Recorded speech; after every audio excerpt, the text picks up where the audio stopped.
Nous étions en train de prendre le petit déjeuner dans la cuisine de notre appartement de Gold Coast. L'air était chargé du riche arôme d'un café éthiopien coulé à la main en petite quantité. Je divorce, Kolopi.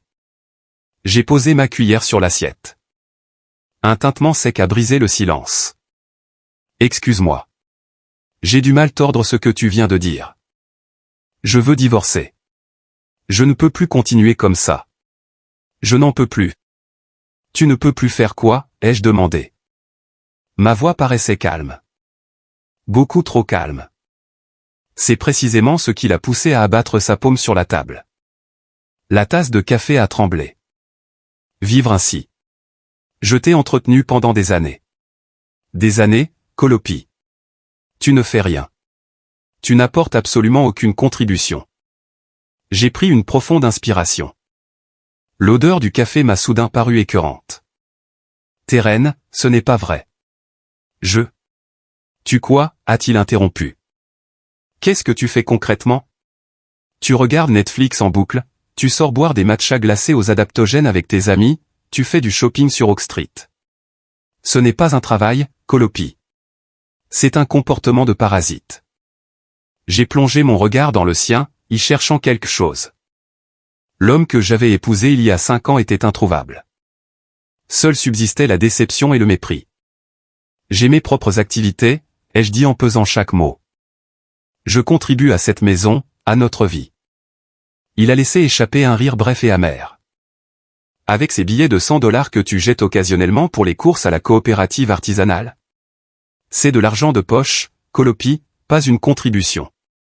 C'est moi qui paie l'hypothèque, les contrats de location des Rivians, les vacances, absolument tout.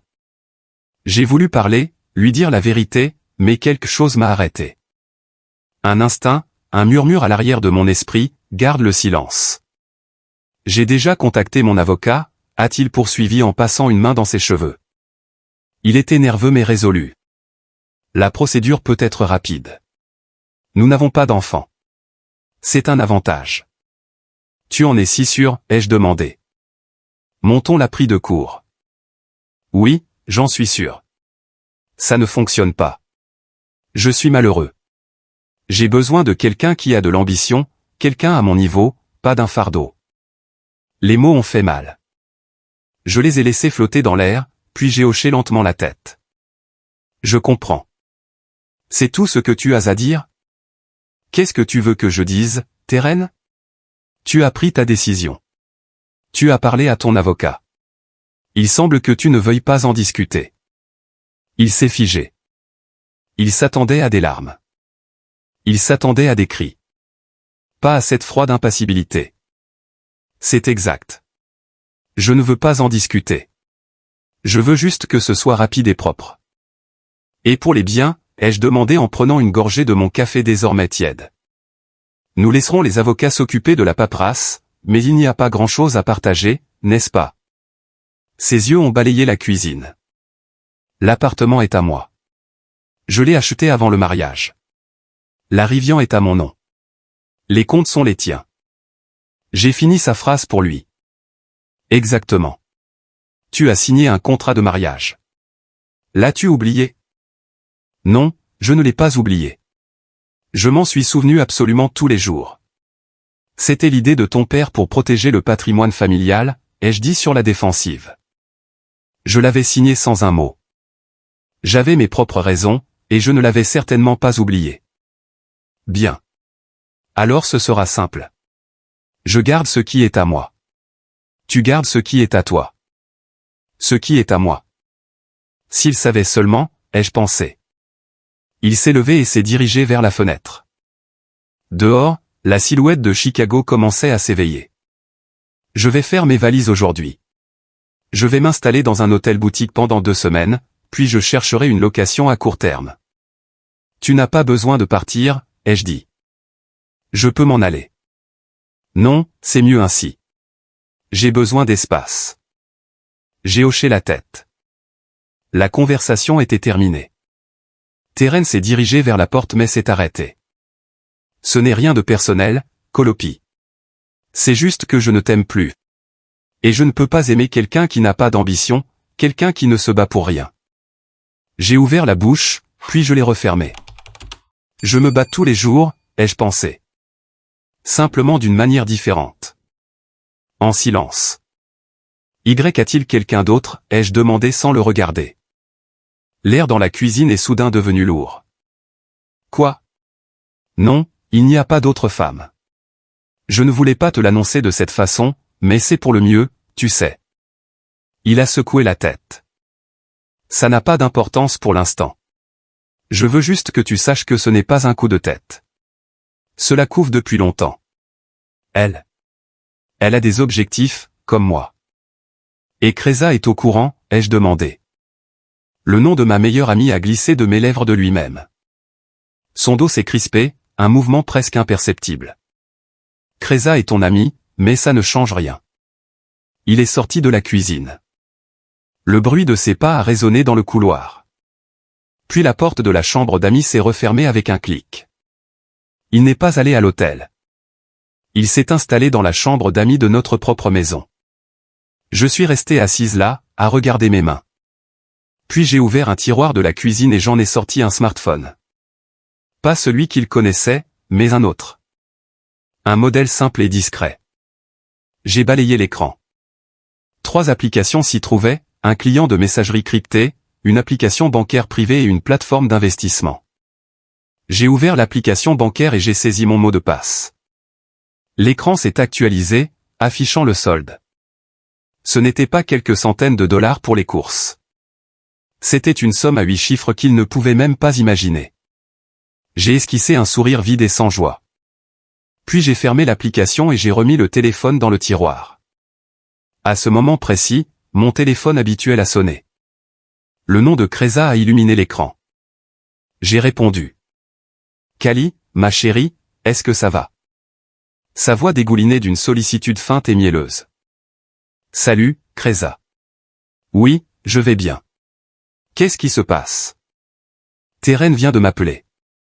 Il m'a parlé du divorce. Je n'arrive pas à y croire. Ma pauvre. Tu veux que je vienne? Teren t'a appelé avant tout le monde, ai-je pensé. Intéressant. Non, ne t'inquiète pas. Je vais bien. J'ai juste besoin d'un peu de temps.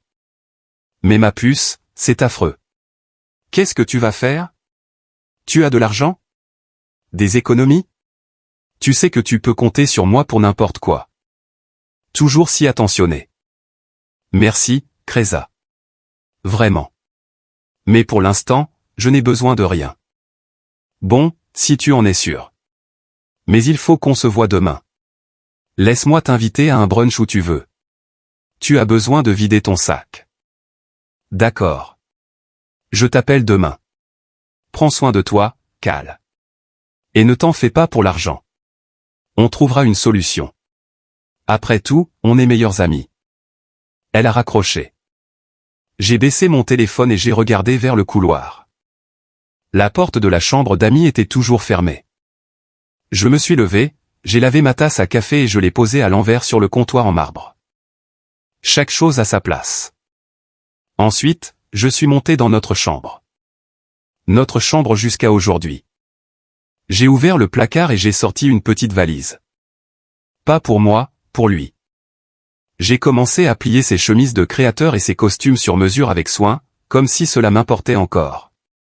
1 heure plus tard, j'ai frappé à sa porte. Oui, a dit sa voix fatiguée depuis l'intérieur. J'ai ouvert la porte. Il était assis sur le bord du lit, son téléphone à la main. Il a verrouillé l'écran rapidement. Trop rapidement. J'ai préparé un sac pour toi, ai-je dit en le posant près de la porte. Merci. De rien. Nous nous parlions comme des inconnus, comme 2 personnes coincées dans un ascenseur. Colis, a-t-il dit alors que je me tournais pour partir. Je me suis arrêté mais je ne me suis pas retourné. Je suis vraiment désolé. J'ai hoché la tête sans bouger. Moi aussi. Je suis sorti, j'ai fermé la porte, je suis descendu, j'ai enfilé mon trench coat et j'ai mis un pied dehors. L'air de Chicago était piquant. J'ai marché sans but jusqu'à Lincoln Park. Je me suis assise sur un banc, j'ai sorti mon téléphone secret et j'ai ouvert mes emails. 3 nouveaux messages, un d'un client à Londres, un de mon gestionnaire de fortune à Genève, et le troisième de mon avocat, Thorne. J'ai ouvert l'email de Thorne. Le sujet disait « Mise à jour trimestrielle ». Le message était bref. Colopi. Virement bancaire confirmé. Tout est en ordre. La stratégie fonctionne. Cordialement, Thorne. J'ai souri. Cette fois, le sourire était sincère. Petit. Intime. J'ai levé les yeux vers le ciel. Il était aussi gris que mon mariage, mais je n'étais pas grise. À l'intérieur, je brûlais d'un feu silencieux et invisible. Comme toujours, je me suis levé. Il était temps de rentrer chez moi, ou du moins ce qu'il en restait. Temps d'attendre pour observer comment se déroulerait son petit jeu, car je connaissais les règles et pas eux. La chambre d'amis est restée fermée toute la journée. À la nuit tombée, j'ai entendu Terren partir. La porte d'entrée s'est refermée avec un clic. Le silence qu'il laissait derrière lui était plus assourdissant que n'importe quelle dispute hurlante. Je suis monté dans la chambre principale, j'ai ouvert grand mon dressing, j'ai poussé les manteaux d'hiver et j'ai appuyé sur un loquet caché sur le panneau latéral. Il s'est ouvert avec un léger clic. C'était un petit coffre-fort mural. J'ai sorti une boîte en acajou verrouillée et je l'ai apportée sur le lit. À l'intérieur se trouvaient des documents soigneusement empilés. Mon passé, mon présent, ma vérité. Au-dessus se trouvait le contrat de mariage. Je l'ai parcouru rapidement. Terren avait raison. Je l'avais signé sans broncher, renonçant à tous les droits sur ses actifs acquis avant le mariage. Son père, un avocat d'affaires de Winnetka, l'avait rédigé. C'est juste une procédure standard, Collie, pour protéger la famille, avait-il dit. J'avais acquiescé parce que mes actifs, ceux que je possédais déjà et ceux que j'acquérais plus tard, étaient complètement exclus du document. Ils étaient à moi, et uniquement à moi. En dessous se trouvait un contrat. Mon contrat de travail avec une société de conseil basée au Luxembourg, au nom discret, Vanguard Apex Holdings. Mon titre, consultante principale pour les marchés nord-américains. Rémunération, 50 000 $ par mois, plus des bonus de performance très importants. Je l'avais signé 3 mois avant notre mariage. Personne ne le savait. Ni ma famille, ni mes amis, et certainement pas Terren. Venaient ensuite les relevés bancaires. Non pas d'un seul compte, mais de plusieurs. Un au Delaware, un en Suisse, un à Singapour. J'ai ouvert le relevé du Delaware. Ce n'était pas un compte courant pour faire les magasins. C'était le compte d'investissement principal qui alimentait les autres. Mon téléphone crypté a vibré. C'était Thorne. Collie, ça va? J'ai appris pour Terren. Cresa m'a appelé. Elle avait l'air paniquée de s'inquiéter pour toi. Thorne, mon avocat est la seule personne, outre mon gestionnaire de fortune, qui connaissait la vérité. Un ami de la faculté de droit de Yale, le genre qui ne juge pas. Je vais bien, Thorne. Mieux que tu ne le penses. Raconte-moi tout. Je lui ai fait un résumé rapide de la matinée, les accusations, l'autre femme, son lapsus concernant Cresa. Je vois, a dit Thorne. Sa voix était calme, analytique. Et qu'est-ce que tu vas faire? Il veut un divorce rapide et propre basé sur le contrat de mariage. Le contrat est en béton. J'ai renoncé à mes droits sur ses biens, mais il a également renoncé aux siens sur les miens, passés, présents et futurs. C'est à double sens, Collie. Il n'a aucun droit de réclamer un seul centime de ce que tu as gagné pendant le mariage. Je sais. Et tu veux lui dire, a demandé Thorne, la curiosité tintant sa voix. Je me suis adossé contre les oreillers et j'ai fixé le plafond. Non, pas encore. Pourquoi? Parce qu'il veut partir. Parce qu'il pense que je suis un fardeau. Parce qu'il y a une autre femme. Je veux voir exactement jusqu'où cela va aller. Thorne est resté silencieux un instant. C'est un jeu dangereux, Colopi. Mentir par omission. Ce n'est pas un mensonge. Est-ce qu'il a seulement demandé un jour? Il n'a jamais montré le moindre intérêt. Il a simplement supposé. Tout comme le reste du monde. C'est de bonne guerre. Mais lorsqu'il déposera les documents, laisse le divorce suivre son cours. Que ce soit rapide. Que ce soit propre, exactement comme il le souhaite. Pas de contestation. Pas même pour l'appartement. Même si son nom est sur l'acte de propriété, tu pourrais facilement. Rien, Thorne. Rien. Laisse-le garder tout ce qui est à lui. Je garderai ce qui est à moi. Nous avons raccroché. J'ai rangé les documents et refermé le panneau.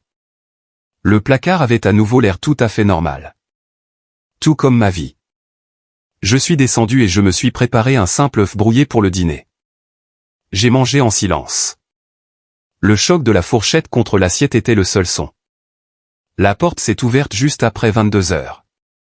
Teren est entré. Il sentait l'eau de Cologne bon marché et les cocktails. Ce n'était pas son eau de Cologne. « Salut », a-t-il dit en évitant mon regard. « Salut. Tu as mangé ? » ?»« Ouais. » »« Dehors. » J'ai hoché la tête et j'ai continué à manger. Il s'est versé un verre d'eau et l'a bu d'un trait. « J'ai vu mon avocat aujourd'hui », a-t-il dit en s'appuyant contre l'îlot de cuisine. « D'accord. Il veut déposer les documents dans quelques jours. Si tu es d'accord, nous pouvons faire un divorce à l'amiable. Pas de dispute, pas de délai d'attente. Je suis d'accord. Il m'a regardé, sincèrement surpris. Pas de bagarre, pas de supplication. Je ne veux rien de ce qui t'appartient, Teren. Tu as été très clair là-dessus. L'appartement est à toi. Les voitures sont à toi. Garde tout. Je m'en vais. Son expression s'est adoucie. Il avait presque l'air soulagé. Puis une ombre de doute a traversé son visage. Où vas-tu aller ? As-tu de l'argent pour louer un endroit ? Parce que je peux te donner quelque chose pour t'aider à repartir à zéro. L'offre était pathétique. Un geste vide et tardif né de la culpabilité. Pas besoin. Je trouverai. Colly, ne sois pas fier. Tu n'as pas de travail. Tu n'as pas d'économie. Comment vas-tu survivre ? J'ai failli rire. Presque. Je m'en sortirai. Ne t'inquiète pas pour moi. Il a secoué la tête de frustration. Toujours la même chose. Si t'es-tu. Tu vois, c'est une partie du problème. Tu n'acceptes même pas l'aide quand on te l'offre. J'ai posé ma fourchette, je me suis levé et j'ai apporté mon assiette à l'évier. Seras-tu là demain ? A-t-il demandé. Un notaire vient dans l'après-midi pour que nous puissions signer les documents initiaux de séparation. Je serai là. Je suis monté dans la chambre. Notre chambre ? Plus la nôtre désormais. Je me suis douché et je me suis couché. Le lit me paraissait immense, vide et froid. Le lendemain à 11 heures, la sonnette a retenti. C'était Kreza. Elle est entrée comme un ouragan. Parfum cher. Une étreinte qui a failli m'étouffer. Kali, ma chérie. Ma pauvre. Raconte-moi tout. Elle s'est assise sur le canapé et je me suis installé en face d'elle. Sa sollicitude était un m'excuser, mais il y avait autre chose dans ses yeux. De l'excitation, une curiosité malsaine. Il n'y a pas grand-chose à dire, ai-je dit en haussant les épaules. Teren ne m'aime plus. Il y a quelqu'un d'autre. Il s'en va. Impossible. C'est un idiot. Qui est cette briseuse de ménage ? Je ne sais pas, il n'a pas voulu me le dire. Kreza a composé sur son visage un masque parfait d'indignation. Quel lâche. Heureusement que tu m'as. Qu'est-ce que tu vas faire ? Tu as un endroit où loger. Pas encore. Je cherche. Mais tu n'as même pas d'emploi, Kali. Sa voix était pratiquement un cri. C'est un désastre. Écoute, tu peux venir chez moi pendant un moment le temps de clarifier la situation. L'offre était totalement creuse. Nous le savions toutes les deux. Non, Kreza. Merci. Je ne veux pas être un fardeau. Tu n'es pas un fardeau. Nous sommes meilleurs amis. Meilleurs amis ? L'expression sonnait faux. Vraiment ? Je vais bien. Je vais trouver un endroit. Est-ce que tu vas chercher un travail ? Kreza me fixait, ses yeux scrutant mon visage à la recherche de signes de désespoir ou de panique. Elle n'en a trouvé aucun. Tu es si forte, Cal. Tu l'as toujours été. Son ton a changé, devenant plus pragmatique. Écoute, et pour l'argent? Tu as des économies? Parce que les avocats coûtent cher et Chicago n'est pas donné. Elle était là. La vraie question. Un peu, ai-je menti? J'ai un peu d'argent de côté de l'époque où je travaillais. Oh, c'est vrai. De ce travail à la galerie d'art, où était-ce une boutique? Son sourire était condescendant. Quelque chose comme ça. Ce n'est pas grand-chose, mais ça me permettra de tenir un couple de mois. Eh bien, si tu as besoin de plus, tu sais, je peux t'en prêter un peu, avec un petit intérêt, bien sûr. Entre amis. Des intérêts entre amis. Merci, Kreza. Tu es un ange. Elle est restée encore un peu à parler de tout et de rien, sa récente virée shopping chez Neiman Marcus, un voyage qu'elle planifiait. Un nouvel homme qu'elle avait rencontré, un investisseur très intéressant. Elle n'a donné aucun nom. Lorsqu'elle est enfin partie, l'air de l'appartement semblait plus respirable. Cet après-midi-là, le notaire est arrivé. Un homme sérieux avec des lunettes à monture métallique. Terren et moi étions assis à la table de la salle à manger comme deux étrangers. Le notaire a expliqué les documents. Renonciation mutuelle à la pension alimentaire pour conjoints. Accord sur le partage des biens. Le partage des biens, Terren gardait tout. Moi, d'après les documents, je partais avec les vêtements que j'avais sur le dos. J'ai signé là où c'était indiqué, sans une seconde d'hésitation. Ma signature, Colopy Evans, rapide, définitive, soulagée. C'est tout, a dit le notaire. Ce sera déposé auprès du tribunal. Cela devrait être finalisé rapidement. Il a rangé sa mallette et est parti. Nous étions seuls dans la salle à manger. C'est pour le mieux, Colopy, a marmonné Terren, refusant de croiser mon regard. Oui, c'est vrai. As-tu besoin d'aide pour trouver un appartement? Je connais un agent. Non, j'ai déjà un contact. Oh, bien. Il s'est levé, ajustant son Audemars Piguet, un tic nerveux. Je déménage ce soir dans une location à court terme. Juste le temps que les choses s'apaisent. Sitôt? Oui, c'est mieux pour nous deux. J'ai hoché la tête. Je n'ai rien dit et je suis monté dans ma chambre. Je l'ai entendu faire ses bagages en bas dans la chambre d'amis. Le bruit de la fermeture éclair de la valise, c'est pas lourd. La porte d'entrée s'est ouverte puis refermée. Il est parti sans dire au revoir. Seul le silence est resté. L'appartement était immense et vide. J'ai parcouru les pièces, frôlant les fantômes de notre passé.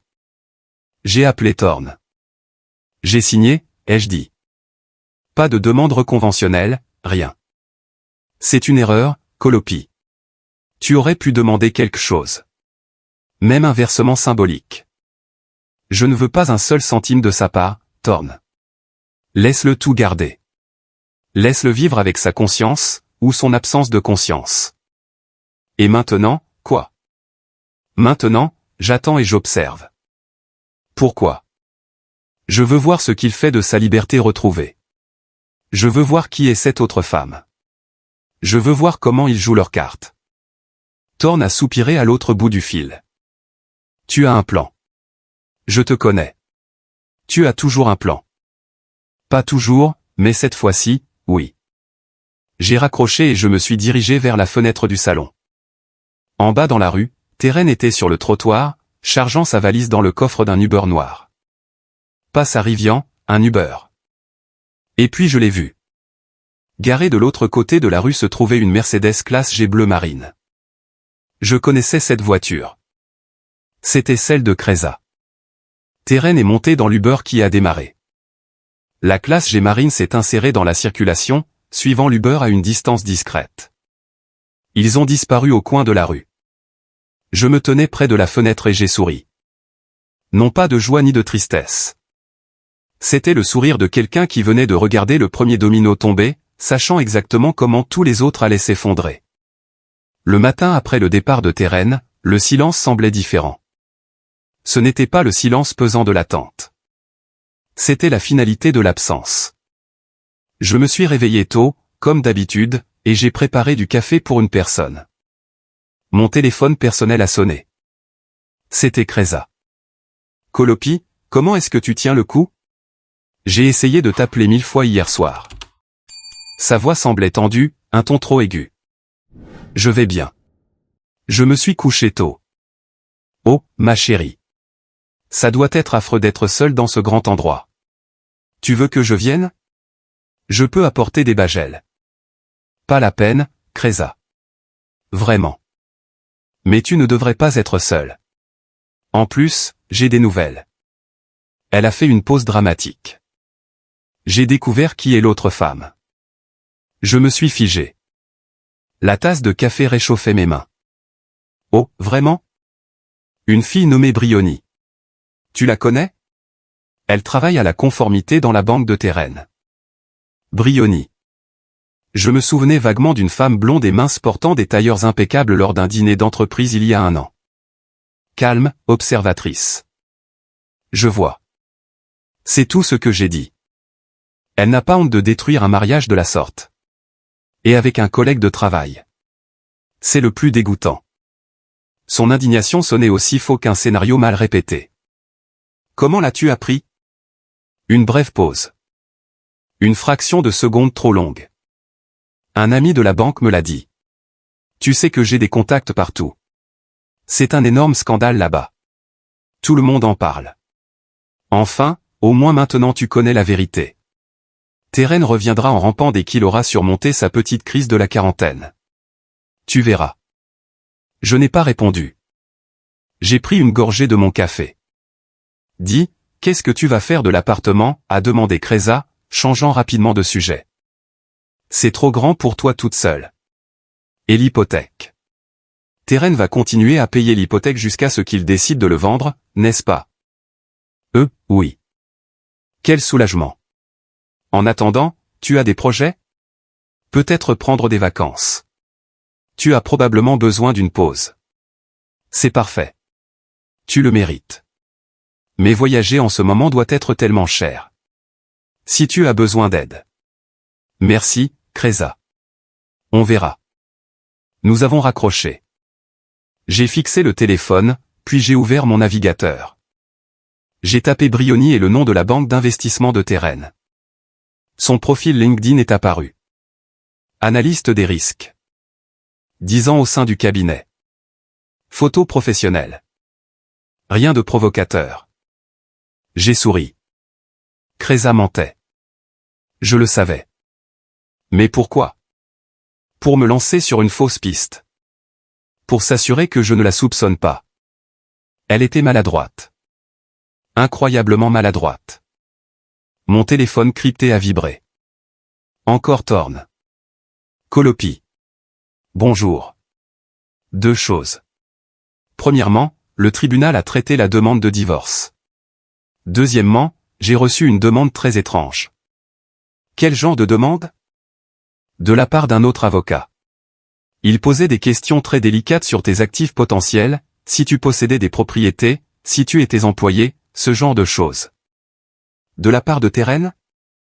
Je ne sais pas. Il n'a pas nommé son client, mais le ton était furteur, comme quelqu'un qui essaie de soutirer des informations sans poser la question directement.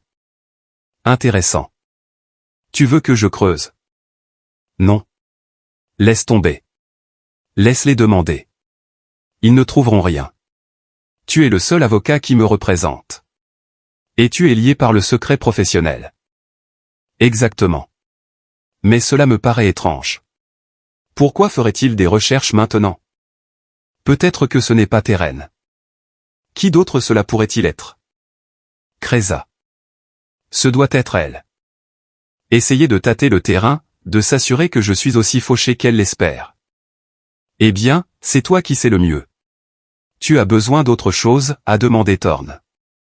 Oui. Trouve-moi un appartement. Quelque chose de modeste, mais dans un quartier sûr. Peut-être un 2 pièces à Logan Square. Achète-le sous couvert de la SARL. Tu déménages. Oui. Je ne peux pas rester ici. Ça sent lui. Ça sent ses mensonges. Compris. Je t'enverrai des options cette semaine. Il a raccroché. J'ai fini mon café, j'ai enfilé un jean, un pull en cachemire et des baskets, et je suis parti me promener. Chicago bourdonnait. Les gens qui se rendaient au travail, les touristes, le bruit, la vie. J'ai marché parmi eux, complètement invisible, juste une autre femme dans la rue. Personne ne savait que sous mes vêtements simples se cachait une femme qui gagnait plus de 99% des personnes qui passaient à côté de moi. Je suis entré dans un café-boutique, j'ai commandé un latte à l'avoine, je me suis assise près de la fenêtre et j'ai ouvert mon ordinateur portable, un MacBook tout à fait ordinaire. Personne n'a regardé à deux fois. Personne n'a soupçonné quoi que ce soit. Je me suis connecté à mon portail de travail sécurisé. 5 nouvelles demandes, une d'une entreprise technologique à Austin, une autre d'un fonds spéculatif à Londres. J'ai rédigé des réponses et autorisé des virements. Tout cela a été fait en 30 minutes. Puis je me suis déconnecté. Quand je suis ressorti, le temps s'était couvert. J'ai marché vers le bord du lac. Je me suis assise sur un banc et j'ai regardé l'eau. J'ai pensé à rien et à tout. Les jours ont passé ainsi. Une semaine, puis 2. La routine du divorce, papier, signature, avocat. Terren et moi nous sommes vus une fois au bureau de l'avocat. C'était froid et rapide. Il m'a à peine regardé. Je lui ai à peine parlé. Kreza m'appelait tous les quelques jours, jouant toujours la même rengaine, ma pauvre. Tu as besoin d'argent? Comment tu tiens le coup? Je lui donnais des réponses vagues et évasives, je vais bien. Ne t'inquiète pas. Ça passera. Thorne m'a envoyé des photos d'appartements. J'ai choisi un 2 pièces modeste dans un immeuble calme de Logan Square avec un portier. Je l'ai acheté via ma SARL en espèces. Pas d'hypothèque, pas de registre public. Le déménagement a été rapide. Un après-midi, 2 valises et une boîte, la boîte en acajou verrouillée. C'était tout. J'ai laissé l'appartement de Terren à Gold Coast impeccable et vide, tout comme notre mariage. Mon nouvel endroit était petit et chaleureux. Je l'ai meublé avec des pièces simples et de bon goût de chez CB2. Rien de tape à accent grave-l'œil, rien qui ne crie la richesse. Je voulais rester discrète. Une nuit, mon téléphone habituel a sonné. Numéro inconnu. J'ai répondu. Colopi, c'est Brioni. La voix était douce, hésitante. Salut, Brioni. Comment vas-tu? Je vais bien. J'appelle parce que... Eh bien, c'est incroyablement délicat. Tu as une minute? Bien sûr. Dis-moi. C'est à propos de Terren. J'ai entendu une rumeur selon laquelle nous aurions une liaison. Je suis restée silencieuse, la laissant parler. Je voulais juste clarifier la situation. C'est complètement faux. Terren et moi sommes des collègues, rien de plus. Nous ne nous sommes même pas parlé en dehors du bureau depuis des mois. Je suis fiancé à mon compagnon depuis 3 ans. Je ne veux pas que tu penses que j'ai quoi que ce soit à voir avec ton divorce. Je n'ai rien fait. Je sais, Brioni. Elle s'est arrêtée. Comment le sais-tu? Parce que Terren n'est pas particulièrement subtil et parce que la personne qui a lancé cette rumeur avait ses propres motifs pour le faire. Kreza, a dit Brioni sans hésitation. Oui. Eh bien, je devrais peut-être me taire, mais fais attention, Colopi. Cette femme n'est pas ton amie. Je sais. Merci d'avoir appelé, Brioni. J'apprécie. De rien, et je suis vraiment désolé pour tout cela. Elle a raccroché. J'ai posé le téléphone sur la table basse. Ainsi, Kreza avait utilisé Brioni comme écran de fumée pour couvrir ses traces et gagner du temps. Maladroite, désespérément ambitieuse. 3 semaines après la finalisation du divorce, la nouvelle est tombée. Elle n'est pas venue de Terren ou de Kreza. Elle est venue d'Instagram. Je faisais défiler mon faux compte personnel, celui qui était rempli de photos de latte et de coucher de soleil, quand je l'ai vu. La story de Kreza, une photo de 2 mains entrelacées. À une main, une énorme bague en diamant étincelante. À l'autre poignet, une montre que j'ai reconnue instantanément. C'était la Patek Philippe que j'avais achetée pour notre anniversaire. La légende disait, j'ai dit oui. Enfin, exactement là où je mérite d'être. Je n'ai pas réagi. J'ai juste fixé l'écran puis j'ai fermé l'application. Je n'ai pas aimé la publication. Je n'ai pas laissé de commentaires. Quelques minutes plus tard, mon téléphone a explosé. Des messages d'amis communs, tu as vu? Je n'arrive pas à y croire. Ma pauvre Colopi. Je les ai tous ignorés. J'ai seulement répondu à un message de ma cousine Junia, le seul membre de la famille qui m'importait vraiment. Est-ce que ça va? Disait son texte. Je vais bien, ai-je répondu. Elle a appelé immédiatement. Colopi, c'est de la folie. Comment a-t-elle pu te faire ça, et avec lui? Elle était ta demoiselle d'honneur. Je sais que tu la soupçonnais et maintenant c'est confirmé. Tu dois les démasquer. Dis à tout le monde de quoi il retourne. À quoi bon, Junia? Tout le monde le verra bien assez tôt lorsqu'ils se marieront. Ils vont se marier si vite? C'est ce qu'il semble. Junia a marmonné une série d'insultes. Écoute, tu as assez d'argent? Tu as besoin de quelque chose? Je vais bien, Junia. Ne t'inquiète pas pour moi. Tu es sûr? Parce que maman a dit que tu pouvais venir chez nous à Austin pendant un moment. Prendre le soleil. Ça te ferait du bien. Merci, mais je m'en sors bien à Chicago. Vraiment. Nous avons raccroché. J'ai fixé le mur blanc et vide de mon salon. Le lendemain, une enveloppe est arrivée par la poste. Un carton crème épais avec une élégante calligraphie. À l'intérieur se trouvait une invitation officielle. Kreza et Terren demandent l'honneur de votre présence à la célébration de leur mariage. La date était fixée exactement à un mois de là. Le lieu, un domaine exclusif et absurdement cher à Lake Geneva. Pas de mots personnels, pas une seule phrase écrite à la main, juste une invitation froide et formelle envoyée comme une démonstration de force. Je l'ai jetée sur le comptoir de la cuisine, à côté de mon café. Mon téléphone crypté a sonné. C'était mon gestionnaire de fortune à Genève.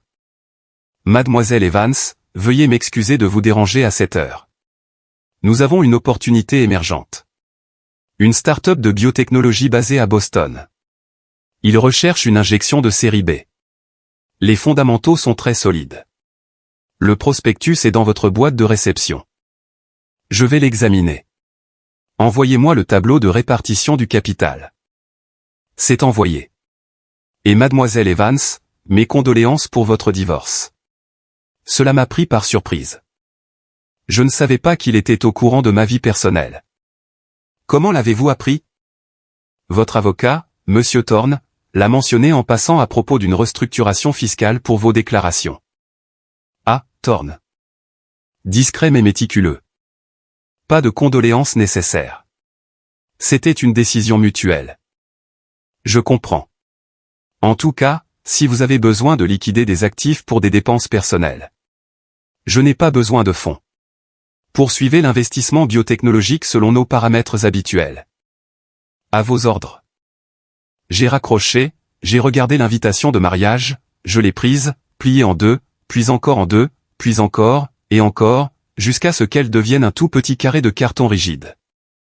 Je l'ai jetée à la poubelle. Je n'y assisterai pas, bien sûr, mais j'enverrai un cadeau, quelque chose de beau, de cher, quelque chose qui rappellerait à Terren ce qu'il avait jeté, et à Kreza ce qu'elle avait gagné ou ce qu'elle pensait avoir gagné. J'ai souri pour la première fois depuis des semaines. Ce sourire était sincère, froid, calculé, parfait. Mon téléphone personnel a vibré. Un SMS de Kreza, tu as reçu l'invitation, Kali?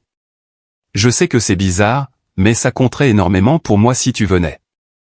Tu es ma plus vieille amie, et tu le seras toujours. Je n'ai pas répondu. J'ai laissé le téléphone face contre terre, je me suis levé et j'ai marché vers la fenêtre.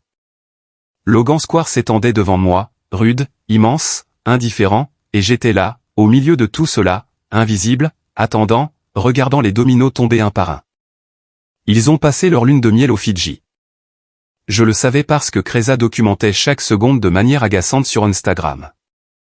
Au turquoise, bungalow sur pilotis, un Terren bronzé contraint de porter une chemise en lin fleuri qu'il n'aurait jamais portée avec moi. Sur une photo, elle exhibait son énorme diamant à côté de deux coupes de champagne millésimées. La légende, vivre la vie pour laquelle je suis né. Je n'ai pas réagi. Je les ai juste observés comme un anthropologue étudiant une tribu primitive et étrange. Pendant ce temps, je travaillais. Une pièce de mon appartement de Logan Square s'était transformée en un centre de commandement minimaliste. Un grand bureau en chêne, 3 écrans ultra larges, des téléphones toujours sur silencieux. Je passais mes matinées à gérer des portefeuilles, à analyser des déclarations à la SEC, à passer des appels avec des clients à Londres, Zurich et Tokyo. C'était mon vrai monde. L'autre monde, la façade d'Instagram, était une pure fiction. Une semaine après le mariage, Thorne est passé me voir. « Tu as l'air épuisé », a-t-il dit en posant sa mallette en cuir sur ma table de salle à manger. « Les marchés asiatiques ne dorment pas. Toi non plus. Je dors exactement ce dont j'ai besoin. Tu as apporté les documents ? Oui. Il a sorti un dossier élégant. L'acte de propriété de l'appartement est officiellement enregistré sous le nom de Vanguard Apex Holdings LLC. Protégé et complètement anonyme. J'ai aussi fait la vérification des antécédents que tu as demandé sur Terrain. Je me suis redressé sur ma chaise. Il a contracté un prêt personnel très important garanti par ses options d'achat d'actions non acquises. Une somme très importante pour le mariage avec Geneva et le voyage aux Fidji, j'imagine, et un nouvel appartement. Il a emménagé dans une tour de luxe à River North. Un loyer exorbitant. Le bail est signé par Terrain et Cresa Sterling. Elle utilise déjà son nom de famille. Cresa Sterling. Ça sonne prétentieux. Est-ce qu'elle contribue financièrement ? Thorne a esquissé un sourire narquois. D'après mon détective privé, elle a quitté son emploi à la galerie de Westlop il y a quelques mois, juste au moment où. Eh bien, où tout s'est produit. Maintenant, son LinkedIn dit qu'elle est consultante en art indépendante. Quoi que cela veuille dire, cela signifie qu'elle vit au crochet de Terrain, ou plutôt de la ligne de crédit de Terrain. Exactement. Et au rythme où il dépense l'argent, ce n'est pas viable. Son salaire de base en tant que directeur général ne couvrira pas ce mode de vie bien longtemps. À moins que quoi ? À moins qu'elle ait de l'argent de famille ou qu'elle ait misé sur le tien. Je l'ai fixé du regard. Qu'est-ce que tu veux dire ? Son avocat. Celui qui furetait autour de tes actifs. Il m'a encore appelé. Cette fois, il a été beaucoup plus direct. Il a demandé si tu serais disposé à offrir un versement volontaire de bonne volonté, étant donné que les conditions du divorce ont été si favorables pour Terrain. J'ai failli m'étouffer avec mon eau. Il veut de l'argent de ma part après m'avoir jeté à la rue. Il ne l'exige pas. Son avocat insinue fortement que, puisque tu n'as pas de revenus et que Terrain a l'avantage moral, t'offrir une petite indemnité pour t'éviter le dénuement ferait bonne figure en cas de litige futur. C'est de l'extorsion déguisée, mais très subtile. Qu'est-ce que tu veux que je fasse ? Dis non. Dis-le lui. Je n'ai pas besoin de la charité de Terrain. Dis-lui que je vais parfaitement bien et raccroche. Thorne a hoché la tête, prenant une note sur son bloc-notes juridique. C'est fait. Passons à autre chose. La start-up de biotechnologie à Boston. Ils ont accepté la série B. Ton fonds est désormais le plus grand actionnaire minoritaire. Félicitations. Merci. Je n'ai pas souri. C'était des affaires, pas un tour d'honneur. Et la fondation ? Les documents de l'organisation à but non lucratif sont finalisés. Le Fonds pour l'innovation des femmes, doté de ta dotation de départ anonyme, peut commencer à fonctionner immédiatement. Première cible, des microcrédits pour les femmes entrepreneurs dans les régions rurales de l'Appalache, comme tu le souhaitais. Très bien. Lance-le le mois prochain. Pas de communiqué de presse, pas de nom. Thorne a fermé le dossier et m'a regardé. Son visage était tout à fait sérieux. Colopi, combien de temps cela peut-il durer ? Tu ne peux pas vivre dans l'ombre éternellement. Toute cette mise en scène. Terrain et Cresa se noient dans les dettes basées sur une illusion. Basée sur ce qu'ils pensent que tu as ou ce qu'ils pensent que tu n'as pas, c'est la même chose. C'est une bombe à retardement. Et quand elle explosera ? Quand elle explosera, je ne serai pas dans la zone d'impact. Ils ont fait leur lit, maintenant ils doivent s'y coucher. Je choisis le mien. Ton chemin est incroyablement solitaire, Colopi. Mon chemin est celui de la liberté, Thorne. Ce n'est pas la même chose. Il est parti peu de temps après. Je me suis assise devant mes écrans, mais je ne voyais pas les graphiques en chandelier ou les bénéfices trimestriels. Je voyais l'eau turquoise des Fidji et le sourire ignorant et parfait de Terrain. 2 jours plus tard, je les ai croisés. C'était dans une épicerie fine haut de gamme du quartier de Fulton Market, une de ces petites boutiques prétentieuses qui vendent des truffes importées et des petits pots de confiture à 30 $. J'étais dans le secteur pour rencontrer un promoteur immobilier et j'y étais entré pour acheter des olives importées.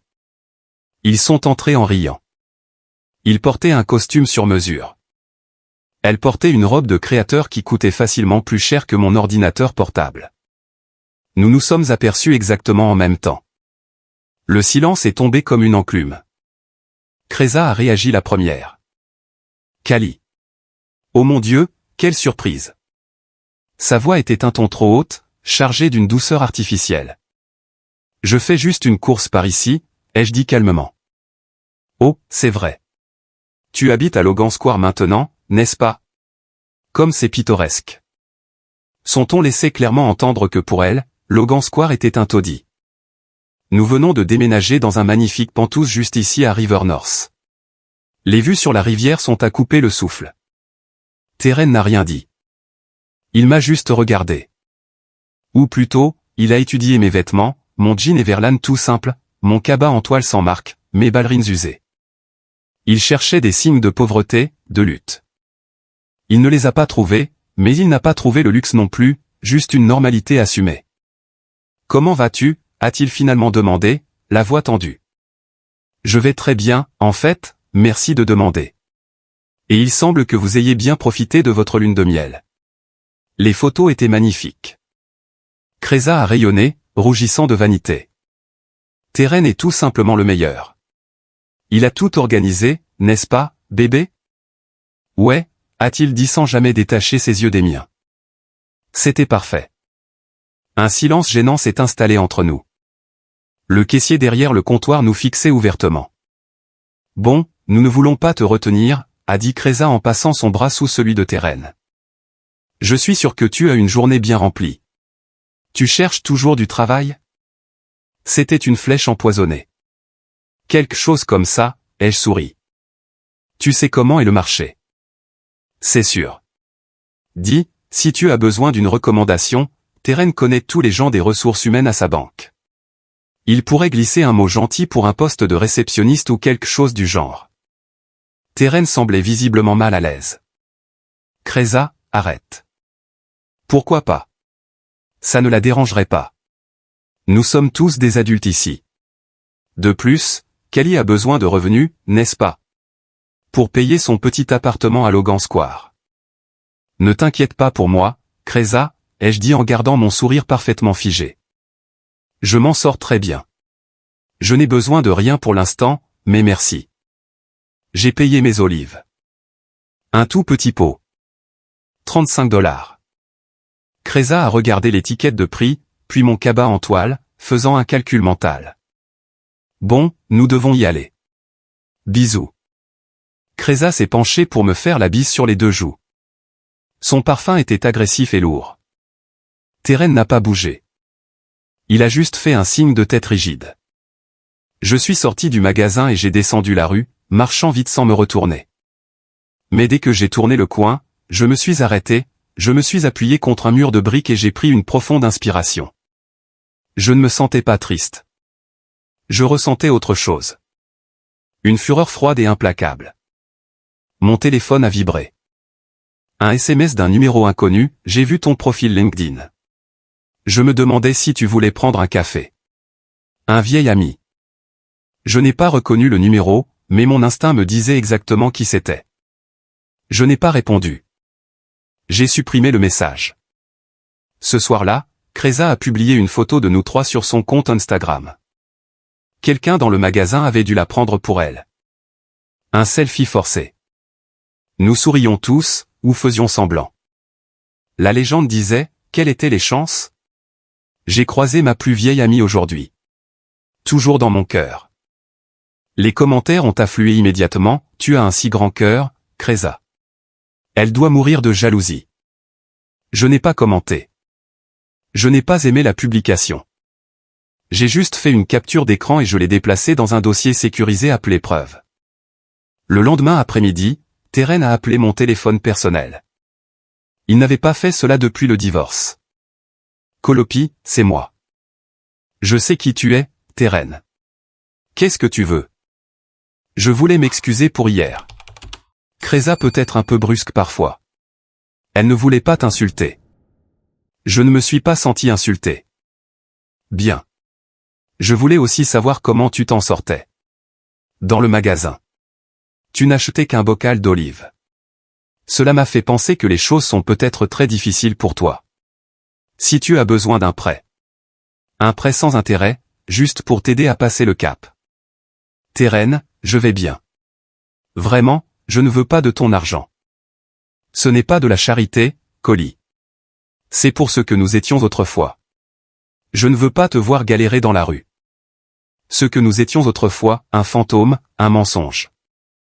Je ne galère pas. J'ai des économies et je cherche activement du travail.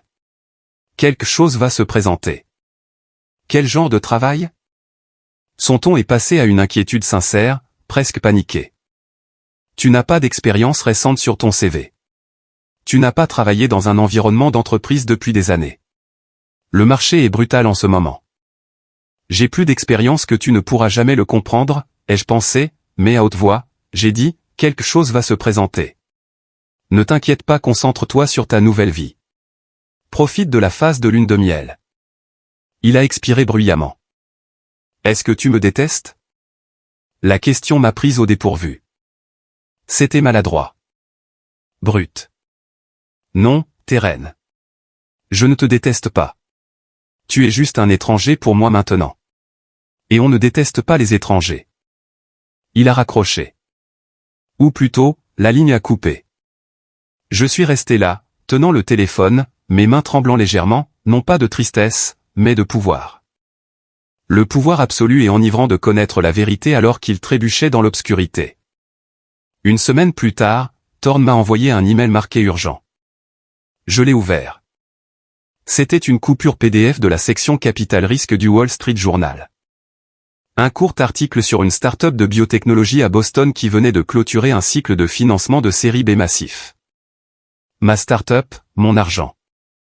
Mon nom, bien sûr, ne figurait nulle part dans l'article. Il ne citait que le nom du véhicule d'investissement basé au Luxembourg que je contrôlais. Sous la coupure, Thorne avait tapé « Cela commence à faire du bruit ». Fait profil bas. C'est alors que mon téléphone a sonné. « Callie, ma chérie, tu as lu le journal aujourd'hui ?» Non. Pourquoi? Rien. C'est juste que Terren se comporte comme un fou. Il a lu un article sur un rachat de biotechnologie et est devenu super bizarre. Il dit qu'il connaît le PDG de l'entreprise, qu'il mendiait des capitaux depuis des mois. Et soudain, ce fonds fantôme du Luxembourg apparaît et signe un chèque en blanc. Ça ne te paraît pas louche? Je ne saurais pas te dire. Je ne suis pas la finance. Oui, bien sûr, tu ne la suis pas. Mais Terren est obsédé. Il dit que ce fonds est une boîte noire. Totalement hors radar. Personne ne sait qui sont les associés commandités. Un vrai mystère. Sûrement. Oui, un mystère. Écoute, je dois y aller, Kreza. D'accord. Bisous. Bonne chance pour ta recherche d'emploi. Elle a raccroché. J'ai posé le téléphone sur le bureau, j'ai regardé l'article du WSJ sur mon écran, puis j'ai vu mon propre reflet dans la vitre sombre de la fenêtre. Froide, calme, imperméable. Terren était intrigué. Il commençait à poser des questions, à tirer sur des fils conducteurs. Il était beaucoup plus intelligent que Kreza ne le pensait. Ou peut-être simplement plus paranoïaque. Très bien, laisse-le enquêter. Laisse-le creuser jusqu'à ce que ses doigts saignent. Jusqu'à ce qu'il remonte la piste jusqu'à moi. Laisse-le réaliser que la piste menait à moi depuis le début. J'ai souri. Un tout petit sourire secret. Tout comme ma vie, tout comme mon argent, tout comme ma vengeance qui n'était pas du tout une vengeance, mais une justice pure, brute, silencieuse et inévitable. L'article sur la biotechnologie n'est pas resté enterré dans la presse spécialisée. 2 jours plus tard, Bloomberg l'a repris avec un reportage plus important. Ils ont utilisé des mots comme « furtif »,« sophistiqué » et « stratège impitoyable » pour décrire le bailleur de fonds inconnu. Aucun nom n'a été mentionné, mais les graines d'une curiosité intense ont été plantées à Wall Street. J'ai lu l'article sur mon iPad au petit déjeuner, café noir et toast à l'avocat comme n'importe quel autre matin. Mais ce n'était pas n'importe quel matin, car je savais que Terren lisait le même article exact dans sa location hors de prix de River North, se noyant sous ses nouvelles factures et ses nouveaux doutes. Thorne a appelé en milieu de matinée. Il passe à l'action. Qui? Ton ex-mari. Il a un copain à la SEC. Il a fait des demandes d'informations officieuses sur Vanguard Apex Holdings, essayant de cartographier la structure de propriété. Il veut savoir qui tire les ficelles, et il ne le peut pas. Non, le voile corporatif est multicouche. Des SARL imbriqués dans des fiducies offshore. C'est construit pour résister à un ouragan. Mais le fait qu'il creuse signifie qu'il soupçonne quelque chose. Laisse-le creuser. Colopi, cela pourrait devenir moche.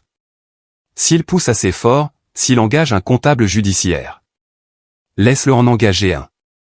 Il dépensera de l'argent qu'il n'a pas, et il ne trouvera absolument rien que je ne veuille qu'il trouve. Thorne a soupiré. Je pouvais entendre l'inquiétude écorcher le fond de sa gorge. Et s'il vient directement vers toi? S'il te pose la question de front? Alors je lui dirai la vérité. J'ai raccroché, j'ai fini mon café et je me suis connecté à une visioconférence avec un gestionnaire de fortune à Zurich. La vie continuait de suivre son cours. Ce soir-là, j'ai assisté au vernissage d'une galerie d'art. Ironiquement, c'était dans un espace de caractère dans West Town. La propriétaire, Fiona, était une ancienne connaissance de l'université. Nous n'étions pas proches, mais elle m'avait envoyé une invitation, et j'avais besoin de sortir de l'ombre un instant, de me rendre visible. La galerie était bondée, des collectionneurs fortunés en costume Tom Ford, des femmes sirotant du Prosecco, des conversations feutrées sur l'expressionnisme abstrait. Fiona m'a accueilli avec 2 bises. Colopi, j'ai appris pour le divorce. Je suis tellement désolé. Ça va, Fiona. C'est de l'histoire ancienne. Tu es incroyable. Écoute, je veux te présenter à Alistair. C'est un collectionneur privé qui cherche à diversifier son portefeuille vers les marchés émergents. Elle m'a entraîné vers un homme distingué d'une 50aine d'années. Manières impeccables, regard aiguisé. Nous avons parlé d'art postmoderne puis avons naturellement bifurqué vers la macroéconomie et le capital risque. J'ai joué la modestie mais j'ai distillé assez d'analyse pour capter toute son attention. À la fin de notre conversation, nous avons échangé nos cartes. La mienne était absolument minimaliste, Colopi Evans, consultante. Juste un email et un numéro de téléphone. Rien de plus. Je vous appellerai, a dit Alistair en glissant la carte dans sa poche intérieure avec un intérêt sincère. C'est alors que j'ai senti un picotement à l'arrière de mon cou. Un regard insistant, pesant. Je me suis retourné. À l'autre bout de la galerie, près du vestiaire, il se tenait debout, seul, à m'observer. Nos regards se sont croisés à travers la pièce bondée. Son visage était un masque de tension rigide. Il a fait un signe de tête presque imperceptible. J'ai rendu le geste. Puis il a pivoté sur ses talons et a franchi la porte. Mon cœur a légèrement accéléré son rythme, non pas d'anxiété, mais d'adrénaline. La chasse avait commencé, et le chasseur n'avait aucune idée qu'il était en réalité la proie. Fiona a touché mon coude. Et, c'était Lex? Oui. Qu'est-ce qu'il faisait ici? Il n'est pas sur ma liste d'acheteurs, et ce n'est pas le genre à s'incruster seul à un vernissage de West Town. Je ne sais pas. Il s'est probablement égaré par hasard. Mais ce n'était pas le cas. Il m'avait pisté. Il était venu voir ce que faisait son ex-épouse inutile, côtoyant un collectionneur milliardaire. Je suis rentré tard. Le voyant rouge du répondeur de la ligne fixe clignotait. Je ne donnais ce numéro qu'aux cliniques médicales et aux gérants de l'immeuble. J'ai appuyé sur lecture. C'était la voix de Terren. Rugueuse et tendue. Colopi, c'est moi. J'ai besoin de te parler. C'est urgent. Appelle-moi dès que tu auras ce message. Je ne l'ai pas rappelé. J'ai attendu. Le lendemain après-midi, l'interphone a retenti. J'ai vérifié la caméra. Terren était dans le hall d'entrée. Il avait l'air affreux. Il portait la même cravate que la veille au vernissage, le col déboutonné. Je lui ai ouvert. J'ai ouvert la porte de mon appartement mais je suis resté sur le seuil, bloquant le passage. Je ne l'ai pas invité à entrer. Nous nous tenions dans le couloir de mon immeuble de Logan Square. « Salut » a-t-il murmuré d'une voix rauque. « Salut, Terren. Qu'est-ce que tu veux? Je peux entrer? Juste pour 5 minutes. Je préfère que non. Je suis occupé. À faire quoi? La question a fusé de sa bouche de manière agressive. Puis il s'est repris. Désolé, ça ne me regarde pas. Exactement. Qu'est-ce que tu veux? Il a pris une profonde inspiration et a remonté ses lunettes sur l'arête de son nez. Un tic révélateur montrant qu'il paniquait. J'ai pensé à ta situation. Je m'inquiète. Je sais que tu as dit que tu allais bien, mais j'ai vérifié ton LinkedIn. Il est complètement vide. Tu n'as pas eu de formulaire fiscal de revenus depuis des années. Tu n'as pas de référence d'entreprise. Le marché du travail en ce moment est un bain de sang et je me sens responsable. Tu n'es pas responsable de moi, Terren. Je suis une femme adulte. Je sais, mais... Il s'est interrompu, regardant par-dessus mon épaule à l'intérieur de l'appartement. Cet endroit. Tu le loues, n'est-ce pas? Peux-tu vraiment te permettre le loyer ici? Oui. Comment? Le mot a claqué comme un fouet. Direct. Désespéré. Je l'ai fixé du regard sans ciller. Cela ne te regarde pas. Bien sûr que ça me regarde. Si tu es mêlé à quelque chose d'illégal, si tu as contracté des prêts usuraires, si tu es en train de te noyer. Pourquoi diable serais-je mêlé à quelque chose d'illégal? Parce que les gens font des choses stupides quand ils ont désespérément besoin d'argent. Et Colopi, tu n'as pas d'argent. J'ai failli lui rire au nez. Je me suis mordu l'intérieur de la joue pour m'en empêcher. Je vais te le répéter. Je vais parfaitement bien. Maintenant, je vais te demander de partir. Tu ne peux pas simplement te présenter à ma porte et m'interroger. Ce n'est pas un interrogatoire. J'essaie de comprendre ce qui se passe. Je t'ai vu hier soir à la galerie de Fiona. Tu parlais à Alistair Kensington. Qu'est-ce que tu faisais là-bas? Elle était là. La vraie raison de sa visite. Fiona est une amie d'université.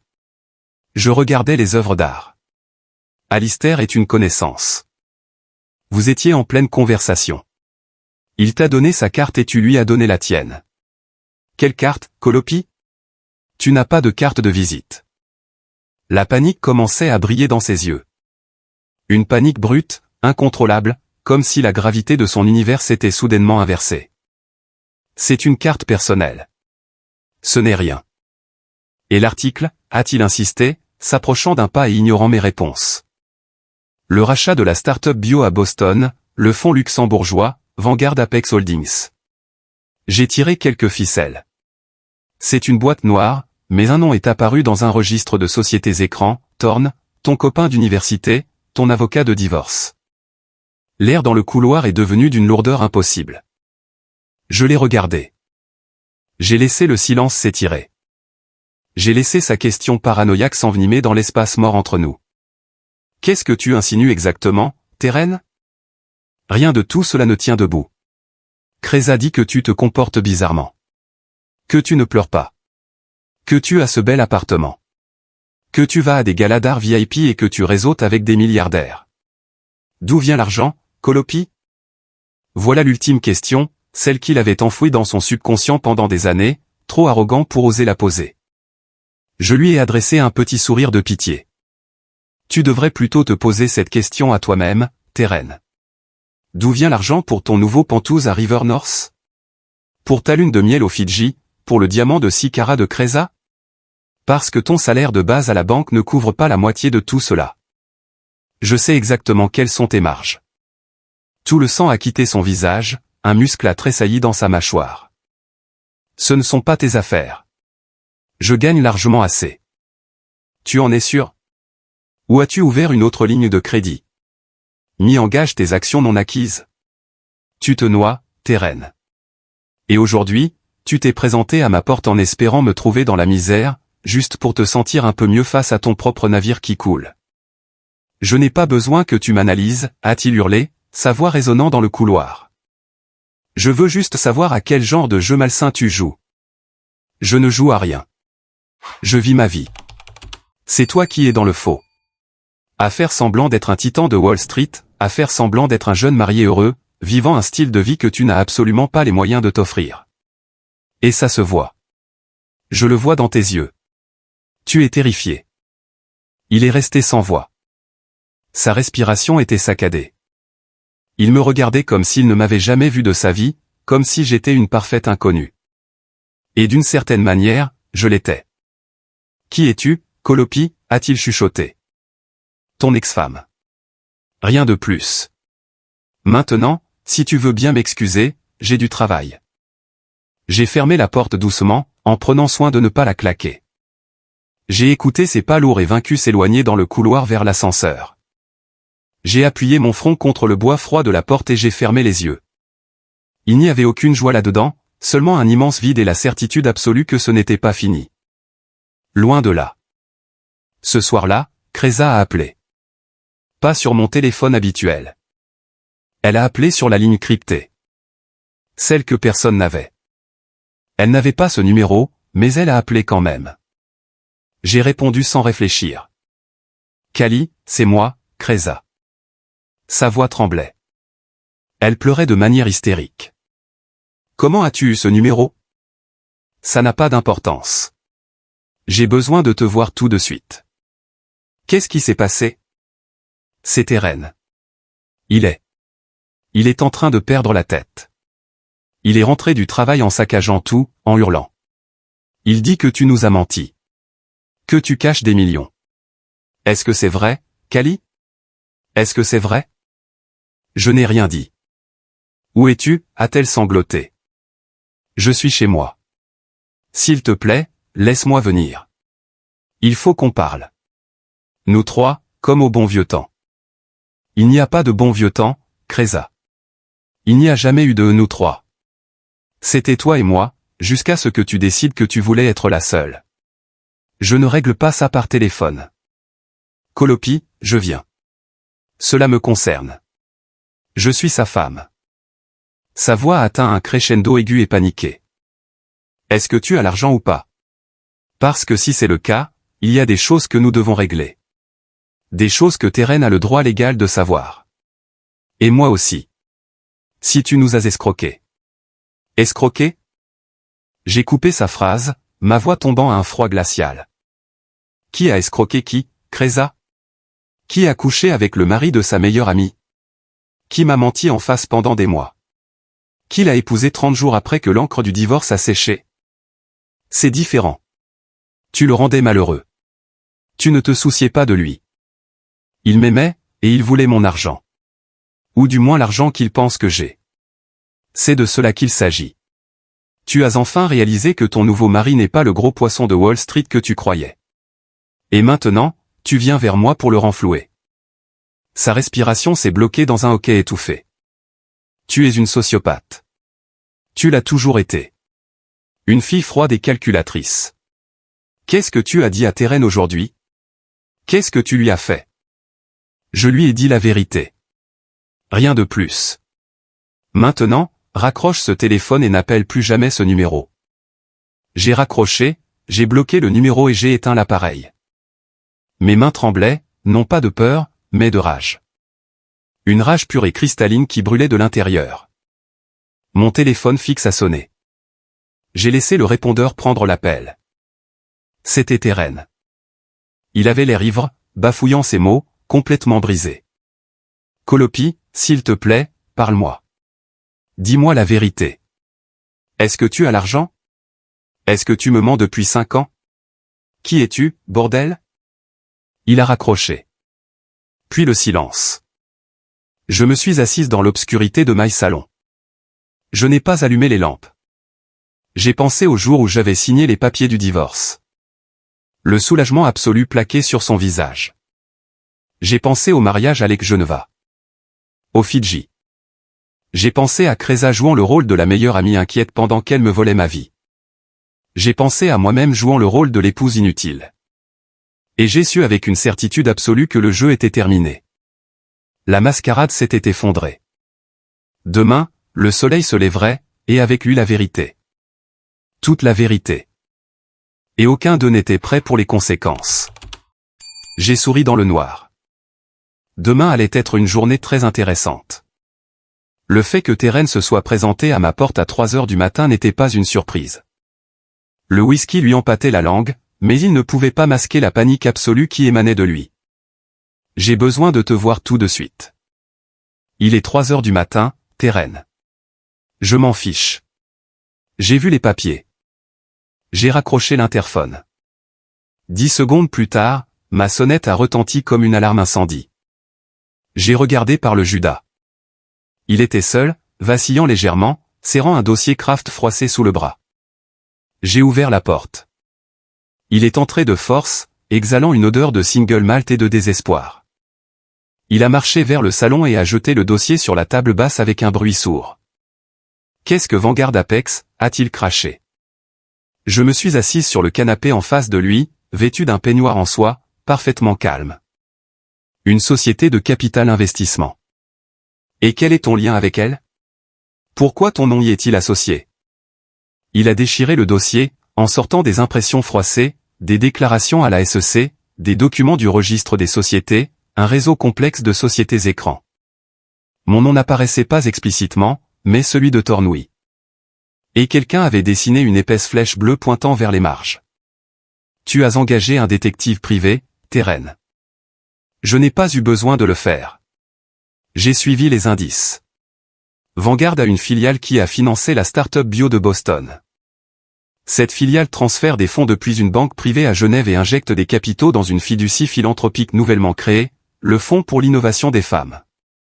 Et sur le conseil d'administration, en tant que donateur principal anonyme, un code de routage apparaît, un code qui correspond parfaitement à ton ancien identifiant de client privé sur nos déclarations de revenus communes. Colopi. Sa poitrine se soulevait. Ses yeux étaient injectés de sang. Il a pointé un doigt tremblant vers une autre feuille. Des relevés bancaires. Pas les miens, les siens. Ses comptes étaient gravement débiteurs. J'ai essayé de contracter un autre prêt aujourd'hui, a-t-il dit, sa voix se brisant, pour couvrir le loyer de River North, payer les factures Amex de Cresa. Et la banque m'a rejeté. Ils m'ont dit que mon profil de risque s'était détérioré. Ils ont dit que mes garanties ne valaient rien. Il a pointé à nouveau les registres des sociétés. Et pendant ce temps, tu es assise sur des comptes offshore en Suisse. D'où vient cet argent? À qui appartient-il? Je me suis levé, je suis allé dans la cuisine, je me suis versé un verre d'eau et je l'ai bu lentement. Puis je suis revenu dans le salon. À moi, ai-je dit. Un seul mot, clair et simple. Il s'est figé. Le mot l'a frappé avec une force physique. Il est à moi. Tout cela. Vanguard, le capital risque, la biotechnologie, l'organisation à but non lucratif. C'est mon argent. Il a secoué la tête de gauche à droite comme un enfant essayant de se réveiller d'un cauchemar. Non, c'est impossible. Tu ne travailles pas. Tu ne fais rien. Tu n'es. Tu n'es rien, Colopi. Je ne suis rien. Ou alors je n'ai tout simplement pas fait assez de bruit pour toi. Ma voix n'a jamais dépassé le ton d'une conversation ordinaire, mais chaque syllabe était un scalpel. Je n'étais pas assez intelligente. Je n'avais pas assez d'ambition. Ou est-ce que tu n'as tout simplement jamais pris la peine de me le demander? Est-ce que tu m'as un jour regardé comme autre chose qu'un coussin décoratif sur ton canapé hors de prix? Tu étais toujours à la maison, a-t-il hurlé. À regarder la télé, à aller au Pilates. Je travaillais depuis la maison, Terren. Je travaille depuis des années. Je suis consultante stratégique pour des fonds spéculatifs internationaux. Je conseille des licornes technologiques. Je dirige des flux de capitaux. Je gagne de l'argent, plus d'argent en un seul trimestre que tu n'en verras de toute ta vie. Le silence qui a suivi était absolu. Le seul son était le tic-tac de l'horloge murale. Combien, a-t-il chuchoté finalement, sa voix complètement vide. 50 de base, ai-je dit. Par an? Millions.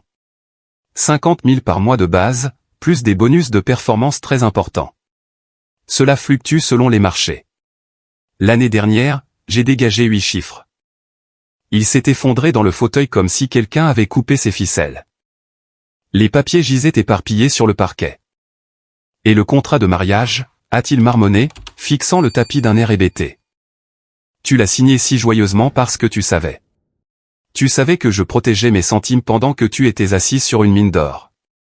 Tu m'as menti, a-t-il explosé soudainement, la tête se redressant d'un coup sec. C'est toi qui m'as menti le premier, ai-je répondu, laissant la rage que j'avais réprimée pendant des années briser enfin la surface. Tu me mentais tous les jours. Tu me prenais de haut. Chaque fois que tu m'as traité de parasite, chaque fois que tu t'es plaint de payer l'hypothèque. J'ai payé la moitié de tout, la moitié de l'hypothèque, les locations de l'Ex-Geneva, les voitures. J'envoyais des virements anonymes sur ton compte courant et toi, dans ton arrogance, tu les attribuais à des dividendes de marché provenant de tes propres investissements brillants. Tu étais tellement imbu de toi-même que tu n'as même pas vérifié les numéros de routage. Tu te prenais pour un dieu de la finance et tu n'étais que ma marionnette. Il a enfoui son visage dans ses mains. Ses épaules ont tremblé. Il ne pleurait pas. Il était juste sous le choc, en plein court-circuit. Kreza, a-t-il marmonné à travers ses doigts. Elle savait. Pourquoi ne lui demandes-tu pas? La porte d'entrée de l'appartement s'est ouverte brusquement. Aucun de nous n'avait entendu l'ascenseur. Elle se tenait dans l'entrée du salon.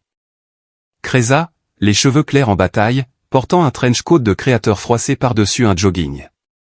Elle avait pisté son téléphone. Qu'est-ce qui se passe ici, a-t-elle exigé, la voix stridente. Ses yeux ont glissé d'un terrain brisé à moi, puis aux papiers éparpillés sur le sol. Rentre, Kreza, ai-je dit. Ton timing est impeccable. Qu'est-ce que tu lui as fait, Kali? Son ton était teinté d'une sollicitude agressive et feinte, mais elle scannait la pièce à la recherche d'indices. Je lui ai dit la vérité. La vérité que tu soupçonnes depuis longtemps, n'est-ce pas? Elle s'est figée. Puis un masque de pure indignation s'est abattu sur son visage. De quoi tu parles? Tu es folle? Teren a lentement baissé ses mains et l'a regardé. Ses yeux étaient éteints. Il n'y avait plus d'amour en eux, ni de colère, juste une suspicion froide et terrifiante. Elle a de l'argent, Kreza. Beaucoup d'argent. Elle en a toujours eu. Kreza est devenue encore plus pâle mais s'est reprise rapidement. Trop rapidement. Quoi? C'est ridicule. Elle n'a même pas de travail. Un travail, ai-je dit. Je me suis dirigé vers mon sac à main, j'ai sorti mon téléphone crypté, je l'ai déverrouillé et j'ai affiché mon application bancaire offshore principale. J'ai tenu l'écran juste devant son visage. Regarde, ce n'est qu'un de mes comptes liquides. Regarde le solde disponible. Kreza a fixé l'écran illuminé. Ses yeux se sont agrandis. Sa bouche s'est ouverte en un O parfait. Elle a lu les chiffres 1, 2, 3 fois. Puis elle a regardé Teren et toute son attitude s'est effondrée. Le masque de l'épouse inquiète s'est brisé, remplacé d'abord par la panique, puis par une fureur incontrôlable. C'est faux, a-t-elle bafouillé. C'est un coup monté. C'est réel, ai-je dit en retirant le téléphone. C'est mon argent. Je l'ai gagné. Et tu le savais, n'est-ce pas, Kreza? Tu le savais dès la seconde où tu as commencé à coucher avec mon mari. C'est un mensonge, a-t-elle hurlé, la voix brisée. Tu te souviens de ce dîner chez moi il y a 1 an? Tu te plaignais de la cherté de Chicago, de la difficulté d'épargner. J'étais un peu ivre. J'ai plaisanté en disant que j'avais une caisse noire secrète. Tu as ri, mais plus tard dans la cuisine, tu m'as coincé. J'ai eu confiance en toi comme une imbécile. Je t'ai dit que je faisais du conseil à côté. Que je gagnais une fortune. Que je ne voulais pas que cela se sache. Pas même Teren. Tu te souviens de ce que tu as dit? Ton secret est bien gardé avec moi, Kali. Teren s'est levé lentement. Il a regardé Kreza comme si elle était un serpent venimeux. C'est vrai. Elle ne ment pas. Kreza a reculé, levant les mains. Elle est juste une ex-jalouse et amère qui essaie de nous détruire. Alors pourquoi a-t-elle insisté auprès de Teren pour lui dire que j'étais fauché, ai-je demandé, faisant un pas vers elle. Pourquoi l'as-tu poussé à m'offrir l'aumône? Pourquoi? Parce que tu devais t'assurer qu'il croit vraiment que j'étais une ratée sans le sou. Tu devais le distraire pour qu'il ne fouille pas dans ma vie et ne découvre pas la vérité avant que tu ne lui passes la bague au doigt. Kreza a ouvert la bouche, mais rien n'est sorti. Ses yeux oscillaient frénétiquement entre Teren et moi comme un animal acculé. Tu t'es servi de moi, a dit Teren. La prise de conscience l'a frappé comme un coup physique. Il ne s'adressait pas à moi. Il fixait sa nouvelle femme à travers. Tu t'es servi de moi pour accéder à son argent. Tu pensais qu'en m'épousant, tu pourrais accéder au bien commun, obtenir une pension, avoir une part du gâteau. Mais quand tu as réalisé que le contrat de mariage m'excluait complètement, que je repartais avec rien du divorce, tu as perdu la tête. Alors tu as commencé à me saigner à blanc. Le mariage avec Geneva, le Pentouze. Tu voulais me punir. Tu voulais me vider jusqu'à mon dernier centime parce que tu ne pouvais pas l'atteindre, elle. Je t'aime, a hurlé Kreza. Mais les larmes de panique furieuse qui coulaient sur son visage racontaient une toute autre histoire. Est-ce que tu m'aimais quand tu pensais que j'étais le roi de Wall Street, a craché Teren. Quand tu pensais qu'elle n'était qu'une pauvre femme au foyer. Mais regarde-toi maintenant. Tu as épousé un homme criblé de dettes. Et la multimillionnaire, celle qui a le vrai pouvoir, celle que tu as trahi et moquée, se tient juste là. Kreza a braqué son regard sur lui. Une haine pure et non filtrée. Et toi, a-t-elle ricané. Tu l'as abandonnée. Tu l'as jetée comme une ordure parce que tu te croyais supérieur à elle. Tu n'as même pas pris la peine de savoir qui était ta propre femme. J'ai juste profité de l'opportunité que tu m'as offerte sur un plateau d'argent. Teren a reculé comme si elle l'avait giflé. Il a porté une main à sa poitrine. Le silence qui a suivi était toxique, étouffant. Nous nous tenions tous les trois dans mon salon comme les acteurs d'une tragédie moderne grotesque, et c'était moi qui baissais le rideau. Vous devez partir tous les deux, ai-je dit. Ma voix résonnait de manière étrangement calme au milieu du désastre. Colly, a supplié Teren en se tournant vers moi. Non, nous avons fini de parler. Tu voulais un divorce. Tu l'as eu. Tu l'as épousé. C'est ta vie maintenant. Je suis juste ton ex-femme. Rien de plus. Sortez de mon appartement. Ce n'est même pas ton appartement, a hurlé Kreza, s'accrochant à tout ce qu'elle pouvait. Il est en location. Non, ai-je dit, savourant le coup de grâce. Cet appartement appartient à une SARL d'entreprise. Je possède cette SARL. Je possède l'immeuble. C'est vous deux qui vivez sous bail. Et d'après ce que dit Teren, vous ne pouvez même pas le payer. Teren m'a regardé. Il y avait quelque chose dans ses yeux que je n'avais jamais vu auparavant. Ce n'était ni de l'amour, ni de la colère. C'était du respect. Un respect amer, empoisonné, mais du respect tout de même. Tu avais raison, a-t-il chuchoté. Je suis une marionnette. Il a pris son manteau. Il n'a pas regardé Kreza. Il a marché vers la porte d'entrée, s'est arrêté sur le seuil et s'est retourné. Je suis désolé. Et pour la première fois en 5 ans, cela semblait sincère. Il est sorti. La porte lourde s'est refermée avec un clic. Kreza et moi étions laissés seuls. Le masque était complètement tombé. Il ne restait que de la malice et de la terreur. Ce n'est pas fini, a-t-elle sifflé. Je vais te détruire. J'irai voir la presse. Je dirai à tout le monde que tu es une imposture. Fais-le, ai-je interrompu, soutenant son regard. Cours voir la rubrique des potins.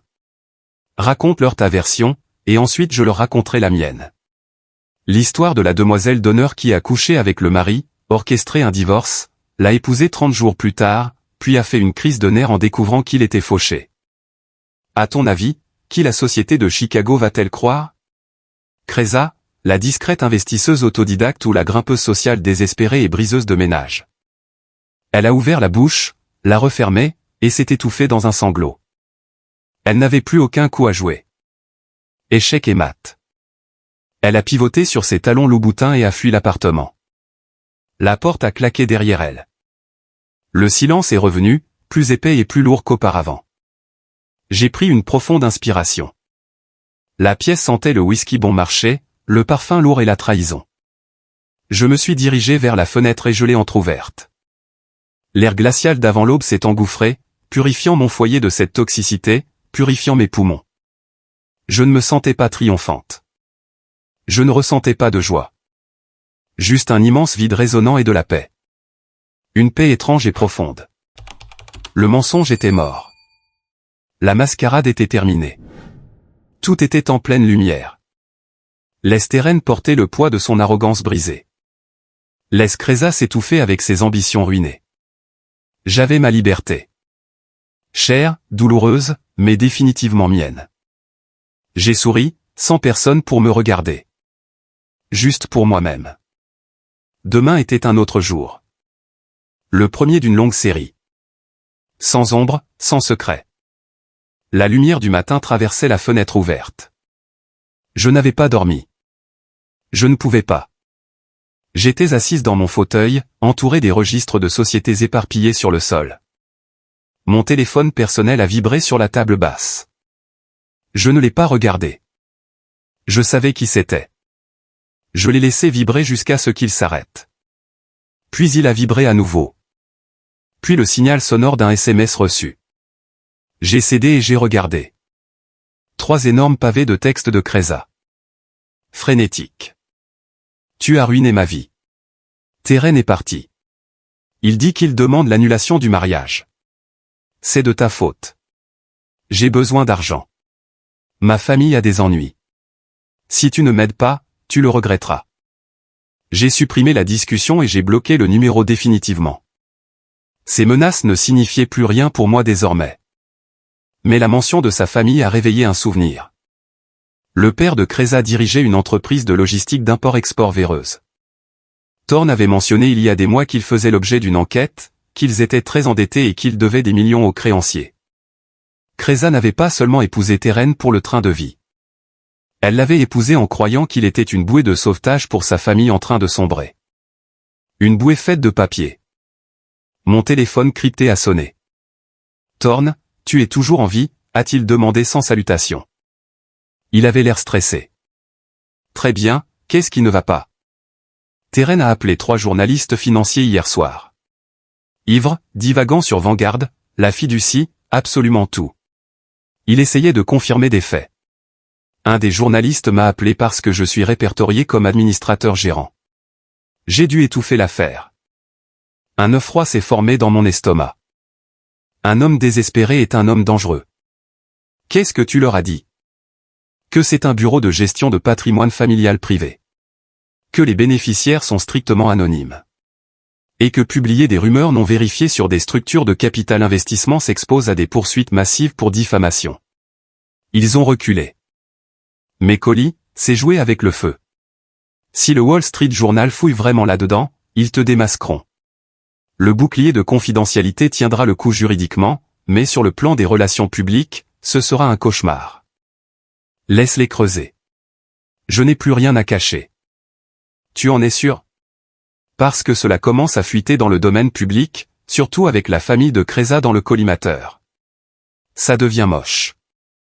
Qu'est-ce qui se passe avec sa famille? Son père va être inculpé.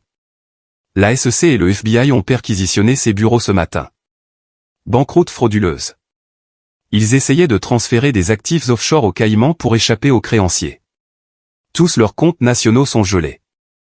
Si Kreza te supplie de lui donner de l'argent, c'est parce qu'elle n'a littéralement plus un sou et qu'elle n'a plus d'option. C'était donc cela, le véritable abîme. Kreza s'était accroché à Teren pour se sauver, réalisant trop tard qu'il était une ancre, pas un gilet de sauvetage. Merci, Thorn. Tiens-moi au courant. Une dernière chose, a dit Thorn. J'ai reçu une offre formelle pour toi, de la part d'un important syndicat de capital risque basé à Singapour. Ils ont suivi tes mouvements discrets. Ils veulent que tu les rejoignes en tant qu'associé pour ouvrir et diriger leurs opérations sur la côte ouest. La base d'opération serait Seattle. C'est un contrat à 8 chiffres et une excuse parfaite pour foutre le camp de Chicago. Seattle. Le Puget Sound, à plus de 3000 km de là. J'ai pris une profonde inspiration. C'était comme de l'oxygène pur. Envoie-moi le projet de contrat. Je vais l'examiner. J'ai raccroché. Je me suis levé et j'ai commencé à ramasser les papiers que Teren avait laissés éparpillés sur le sol. Je les ai empilés soigneusement. Ce n'étaient pas des déchets. C'était un monument à un chapitre clos. Je les ai verrouillés dans la boîte en acajou. L'interphone a retenti. Je n'ai pas été surprise. J'ai vérifié l'écran. C'était Teren. Il semblait avoir pris 10 ans en une nuit. Il portait le même costume froissé. Ses yeux montraient une vulnérabilité suppliante que je ne lui avais jamais connue. Je l'ai fait monter. J'ai ouvert la porte. Il est entré lentement, traînant les pieds. J'ai désigné le fauteuil. Il s'y est effondré. J'ai marché dans les rues toute la nuit, a-t-il murmuré d'une voix rauque. Je me suis assise en face de lui et j'ai attendu. Kreza est allé chez ses parents, a-t-il dit, se frottant le visage. Je pense que c'est fini pour de bon. J'ai parlé à son père ce matin avant l'arrivée des fédéraux. Il m'a tout dit, les dettes, l'enquête de la SEC. Kreza savait. Elle savait tout le temps où nous étions ensemble. Elle ne voulait pas seulement mon argent. Elle en avait besoin pour éviter la prison fédérale à son père. Je n'ai rien dit. Je le savais, mais je l'ai laissé parler.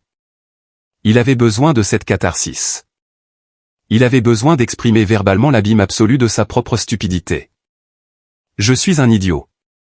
Colopi, un idiot arrogant, aveugle et pathétique. Il m'a regardé. Ses yeux étaient rouges mais complètement secs.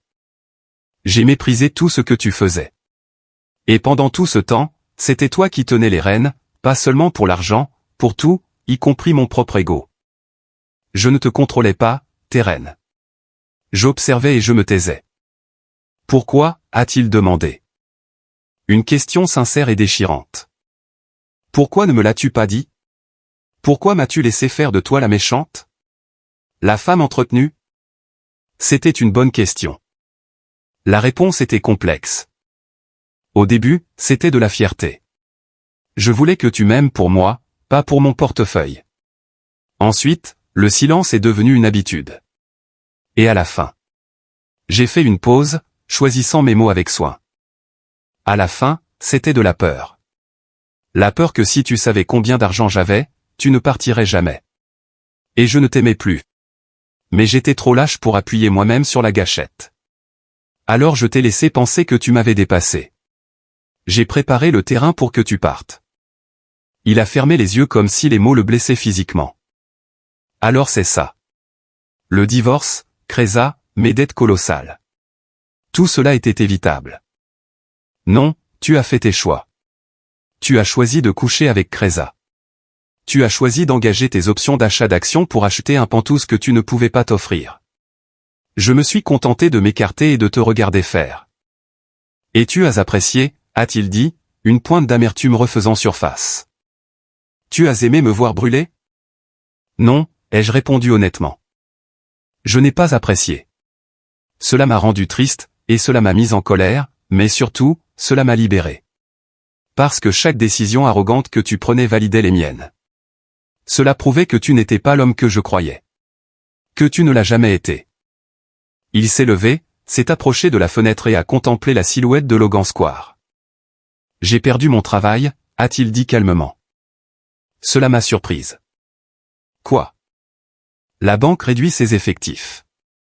Ils ont fusionné ma division, mais en réalité, les RH recevaient des emails anonymes depuis un moment sur ma vie personnelle, mes dettes hors de contrôle, ma situation familiale instable. Ils ont décidé que je représentais un risque de conformité. Ils m'ont licencié par téléphone il y a 3 heures. Kreza. Ce devait être elle. Un dernier cadeau de terre brûlée pour l'homme qui n'avait pas pu la sauver. Je suis désolé, Teren.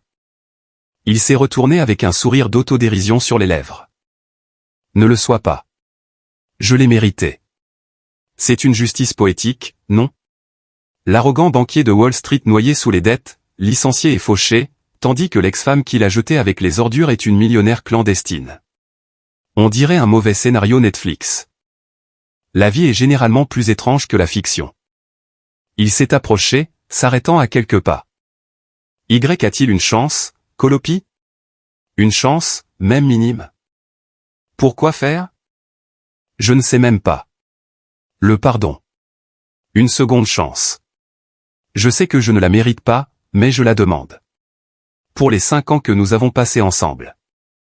Mon cœur n'a pas accéléré. Il n'y a pas eu de sursaut d'amour persistant, juste de la pitié et une certitude absolue. Non, Teren, il n'y en a pas. Ce que nous avions est mort il y a longtemps. Ce qui reste n'est que le fantôme d'une énorme erreur. La tienne et la mienne. Mon erreur est terminée. Tu devras apprendre à vivre avec la tienne. Il a hoché la tête lentement. Il connaissait déjà la réponse. Il avait juste besoin de l'entendre. Qu'est-ce que tu vas faire maintenant? Je quitte Chicago. Je déménage à Seattle. J'ai une offre d'emploi majeure. Importante, j'imagine. Oui, très importante. Je te souhaite le meilleur, Colopi. Vraiment. Sa voix s'est légèrement brisée. Et merci de ne pas m'avoir ri au nez hier soir. D'avoir montré un minimum de pitié. Ce n'était pas de la pitié, Teren. C'était de l'indifférence, ce qui est bien pire. Il a tressailli. Puis il a hoché la tête, s'est retourné et s'est dirigé vers la porte. Cette fois, il ne s'est pas arrêté. Il n'a pas regardé en arrière. La porte s'est refermée avec un clic. Je me tenais au milieu de la pièce, prenant une profonde inspiration. L'air était enfin pur. Quelques heures plus tard, alors que j'emballais une élégante valise Rimowa, l'interphone a de nouveau retenti. C'était FedEx, une enveloppe recommandée. J'ai signé pour la recevoir. C'était un épais dossier juridique. L'adresse de retour était un tribunal fédéral des faillites à Chicago. Je l'ai ouvert. Il était adressé à Cresa Sterling, mais en raison d'une erreur administrative au cabinet de son avocat, il avait été envoyé à mon adresse. Ou peut-être n'était-ce pas une erreur. À l'intérieur se trouvaient des ordonnances du tribunal, des mandats de saisie d'actifs contre la famille de Cresa, une liste de propriétés gelées, y compris un petit appartement que Cresa possédait depuis l'époque d'avant son mariage avec Teren.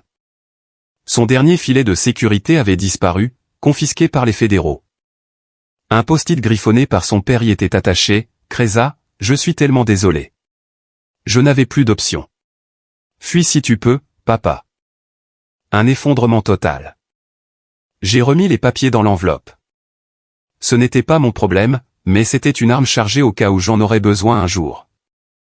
Ce soir-là, alors que j'examinais le contrat du fonds de capital risque de Singapour sur mon ordinateur portable, un email est apparu depuis une adresse temporaire. Objet, s'il te plaît, lis ceci. C'était de la part de Cresa. Bref. Désespéré. Cali. Je sais que je ne mérite rien de ta part. Je t'ai détesté pour ce que tu nous as fait, mais la haine ne me tient pas chaud en ce moment.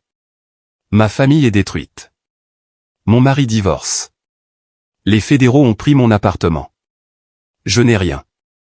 Si notre amitié signifiait quelque chose pour toi avant que je ne la gâche, s'il te plaît, aide-moi. Je ne demande pas le pardon. Je demande juste une bouée de sauvetage pour ne pas finir en prison ou à la rue. J'ai lu l'email 3 fois. J'ai fermé les yeux. L'image d'une Cresa plus jeune, plus lumineuse m'a traversé l'esprit, avant la cupidité, avant que la pourriture de la haute société ne l'infecte. La fille qui avait réellement été ma meilleure amie. Je n'ai pas répondu, mais je n'ai pas supprimé l'email non plus. Je l'ai enregistré dans un dossier sécurisé. Peut-être que dans quelques années, la fureur s'estomperait assez pour trouver une once de compassion pour elle. Peut-être pas. L'avenir le dira. Le lendemain matin, j'ai appelé Thorne. J'accepte l'offre de Singapour, mais j'ai des conditions. J'ouvrirai le bureau principal à Seattle. Et j'ai une autonomie totale sur les embauches. Je construis ma propre équipe. Tu as déjà quelqu'un en tête, a-t-il demandé. Pas encore, mais je les trouverai. Pendant que je parlais, mes yeux se sont posés sur l'avis de saisie fédérale posé sur mon bureau. Une idée a commencé à prendre racine. Pas une offre d'emploi, non, mais peut-être un billet aller simple hors du pays pour quelqu'un qui avait besoin de disparaître, de se reconstruire ou de s'autodétruire sur un autre continent. Ce ne serait plus mon problème. J'ai raccroché et j'ai fini de faire mes bagages. Un sac léger, tout comme ma vie désormais. Pas de poids mort, pas de secret. J'ai regardé autour de moi dans l'appartement de Logan Square. Cela avait été un bunker, une base d'opération. Maintenant, ce n'était plus qu'une propriété. Demain, les déménageurs viendraient. Et puis l'État de Washington, le Puget Sound et un nouveau titre. Non, un vrai titre, Colopy Evans, associée directrice. Sans nuance, sans l'ombre d'un mari. J'ai souri. Un vrai sourire éclatant. Le chapitre suivant commençait, et c'était moi qui tenais la plume. Le Puget Sound scintillait comme une feuille d'argent martelée sous le soleil du matin. Depuis mon bureau d'angle au 40e étage de la Columbia Center, Seattle s'étendait sous mes pieds. Le grondement de la capitale technologique n'était qu'un murmure étouffé derrière le double vitrage insonorisé. À l'intérieur, il n'y avait que le doux souffle de la climatisation et le cliquetis de mes ongles soignés contre le clavier. 6 mois s'étaient écoulés. 6 mois depuis cette nuit explosive à Chicago. 6 mois depuis que la vérité avait balayé mon ancienne vie comme un ouragan de catégorie 5, la nettoyant de fond en comble. Mon nouveau rôle était exactement ce pourquoi j'étais faite, vice-présidente de l'expansion nord-américaine pour Vanguard Dynamics Asia. Mon territoire s'étendait de la Silicon Valley à Austin. Ma rémunération avait doublé par rapport à ce que je gagnais au fond secret. Et enfin, ma vie était parfaitement alignée avec ma réalité. Je n'avais pas à me cacher. Je n'avais pas à me rabaisser pour entrer dans l'ego fragile d'un homme. Dans les salles de conseil de Sandy Road, je parlais, je déployais des capitaux et les hommes m'écoutaient. Non pas parce que j'étais l'épouse de quelqu'un, mais parce que c'était moi qui tenais le carnet de chèques. Thorne avait vendu l'appartement de Logan Square et m'avait acheté un magnifique penthouse sur Queen Anne. Non pas pour le statut, mais pour la terrasse panoramique avec vue sur le Mont Rainier. J'y buvais mon café tous les matins dans une paix absolue. Aujourd'hui, cette paix a été interrompue par le téléphone de bureau. Colopy, j'ai des nouvelles du Midwest. Je t'écoute. Cresa a quitté l'aéroport d'Ohio hier soir avec un billet aller simple pour Buenos Aires. Elle a emmené sa mère. Son père est resté sur place pour faire face aux inculpations fédérales. Il risque 10 ans de prison minimum. Tous les biens ont disparu. Je suis restée silencieuse, observant un petit voilier blanc fendre les eaux de la baie. « Et tes reines ?» ai-je demandé. Je ne voulais pas m'en soucier, mais j'étais curieuse. Il a trouvé un travail, mais pas à Wall Street. Il travaille comme analyste financier de niveau intermédiaire pour une entreprise de logistique à Tacoma. Il a vendu son Audemars Piguet et les parts qui lui restaient pour rembourser ses dettes et éviter la faillite. Et il a réussi à faire annuler légalement son mariage avec Cresa. Vice du consentement pour dol. Il a prouvé à un juge qu'elle lui avait caché l'entreprise criminelle de sa famille pour s'assurer un mariage avec un homme riche. Légalement, ils n'ont jamais été mariés. L'ironie était si forte qu'on aurait pu s'y étouffer. Terren utilisant une faille juridique pour effacer sa plus grande erreur. Comme si un morceau de papier pouvait effacer la trahison, l'arrogance, l'aveuglement absolu. « Est-ce qu'il va bien ?» ai-je demandé, surprise par la faible résonance d'inquiétude dans ma voix. Non pas pour lui, mais pour l'équilibre universel de la justice. Je voulais savoir si le châtiment était à la hauteur de la faute. Il vit dans un studio à Tacoma. Il prend le train de banlieue pour aller travailler. Pas de luxe, pas de statut, juste un homme qui paie ses factures. Il a l'air humble. Brisé, peut-être. Je ne sais pas. Merci, Thorne. Quand tu veux. Oh, au fait, le Fonds pour l'innovation des femmes a approuvé son premier cycle de subvention. 5 startups technologiques dirigées par des femmes dans le Midwest. Je t'ai envoyé le prospectus par email. Je le lirai aujourd'hui. Merci. J'ai raccroché et j'ai regardé l'eau. Cresa en Argentine, repartant de zéro absolu avec le fardeau d'être une fugitive sur les épaules. Terren à Tacoma, repartant de zéro absolu avec le poids écrasant de sa propre arrogance. Et moi à Seattle, repartant de zéro sans bagages, chacun verrouillé dans les cages exactes que nous avions construites pour nous-mêmes. Mon assistante de direction, une brillante diplômée de Stanford nommée Tierney, a appelé via l'interphone.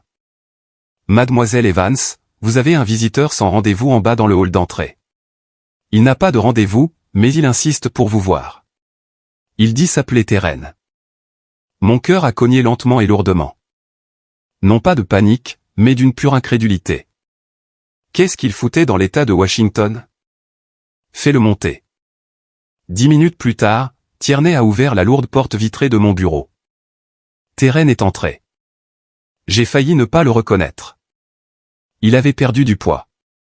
Il portait un costume de prêt-à-porter qui ne s'ajustait pas tout à fait à ses épaules. Il y avait des rides profondes autour de ses yeux et de sa bouche, mais son regard était complètement différent. L'assurance arrogante de Wall Street avait entièrement disparu, remplacée par une humilité fatiguée et ancrée dans le réel. « Salut, Colopi » a-t-il dit doucement. « Salut, Terren. Assieds-toi. » Il s'est laissé glisser dans l'un des fauteuils en cuir italien en face de mon immense bureau. Ses yeux ont balayé la pièce, absorbant les vues panoramiques, l'art moderne, la preuve tangible et indéniable de mon pouvoir. « Impressionnant » a-t-il murmuré. « Qu'est-ce que tu fais à Seattle ? » J'avais un entretien final pour un poste en finance d'entreprise ici dans la ville, a-t-il dit. Rien de prestigieux, juste un salaire solide et régulier. Quand j'ai eu fini, je suis passé devant cet immeuble. J'ai lu dans la presse spécialisée que tu dirigeais ce cabinet désormais. Je voulais juste te voir. Pourquoi ?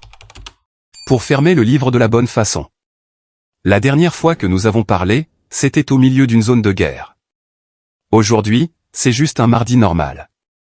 Je voulais te voir un jour normal.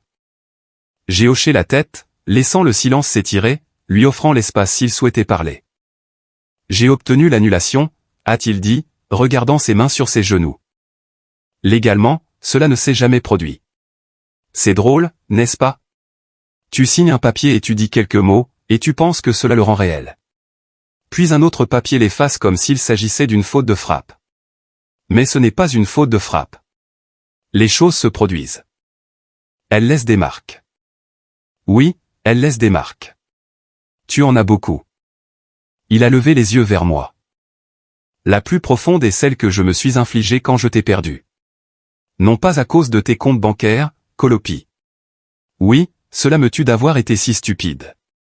Mais ce qui fait le plus mal, c'est d'avoir perdu la femme assise en face de moi. Je ne t'ai jamais connu, et c'était entièrement de ma faute. Ces mots flottaient dans l'air, honnêtes, bruts, dépouillés de tous ses mécanismes de défense. Il ne restait aucune manipulation en lui, seulement de la reddition. Je ne t'ai pas laissé me connaître non plus, ai-je dit. C'était la vérité. J'ai construit une forteresse autour de moi. Et tu étais trop occupé à admirer ton propre reflet dans les douves pour réaliser que je me cachais à l'intérieur. Peut-être.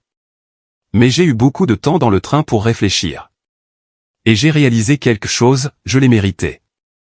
J'ai mérité de tout perdre parce que tout ce que j'avais, mon travail, mon statut, mon mariage, reposait sur l'illusion que j'étais le type le plus intelligent de la pièce. Je ne l'étais pas. C'était toi. Et j'étais trop aveugle et trop insécure pour le supporter. Il s'est levé et s'est approché de la baie vitrée, regardant par-delà la baie, tout comme je l'avais fait. Je ne demande pas le pardon. Je ne le mérite pas. Je voulais juste te voir dans ton élément. Je voulais voir à quoi ressemble quelqu'un qui accomplit réellement tout ce que j'ai passé ma vie à faire semblant d'être. C'est une leçon d'humilité. Et qu'est-ce que ça fait, ai-je demandé, sincèrement curieuse. Il s'est tourné vers moi avec un sourire faible et triste sur les lèvres. Ça fait l'effet de la paix. Tu as l'air incroyablement en paix, Colopi. Et toi ? J'ai l'air fatigué. Je suis fatigué. Recommencer à 0 à 35 ans est épuisant, mais c'est une saine fatigue. Je n'ai pas de dette. Je n'ai pas de mensonges. J'ai juste un travail modeste et un studio. Et honnêtement, c'est plus que ce que je mérite en ce moment. Ne dis pas ça. Tout le monde a droit à un second acte. Terren, assure-toi juste de ne pas gâcher celui-ci.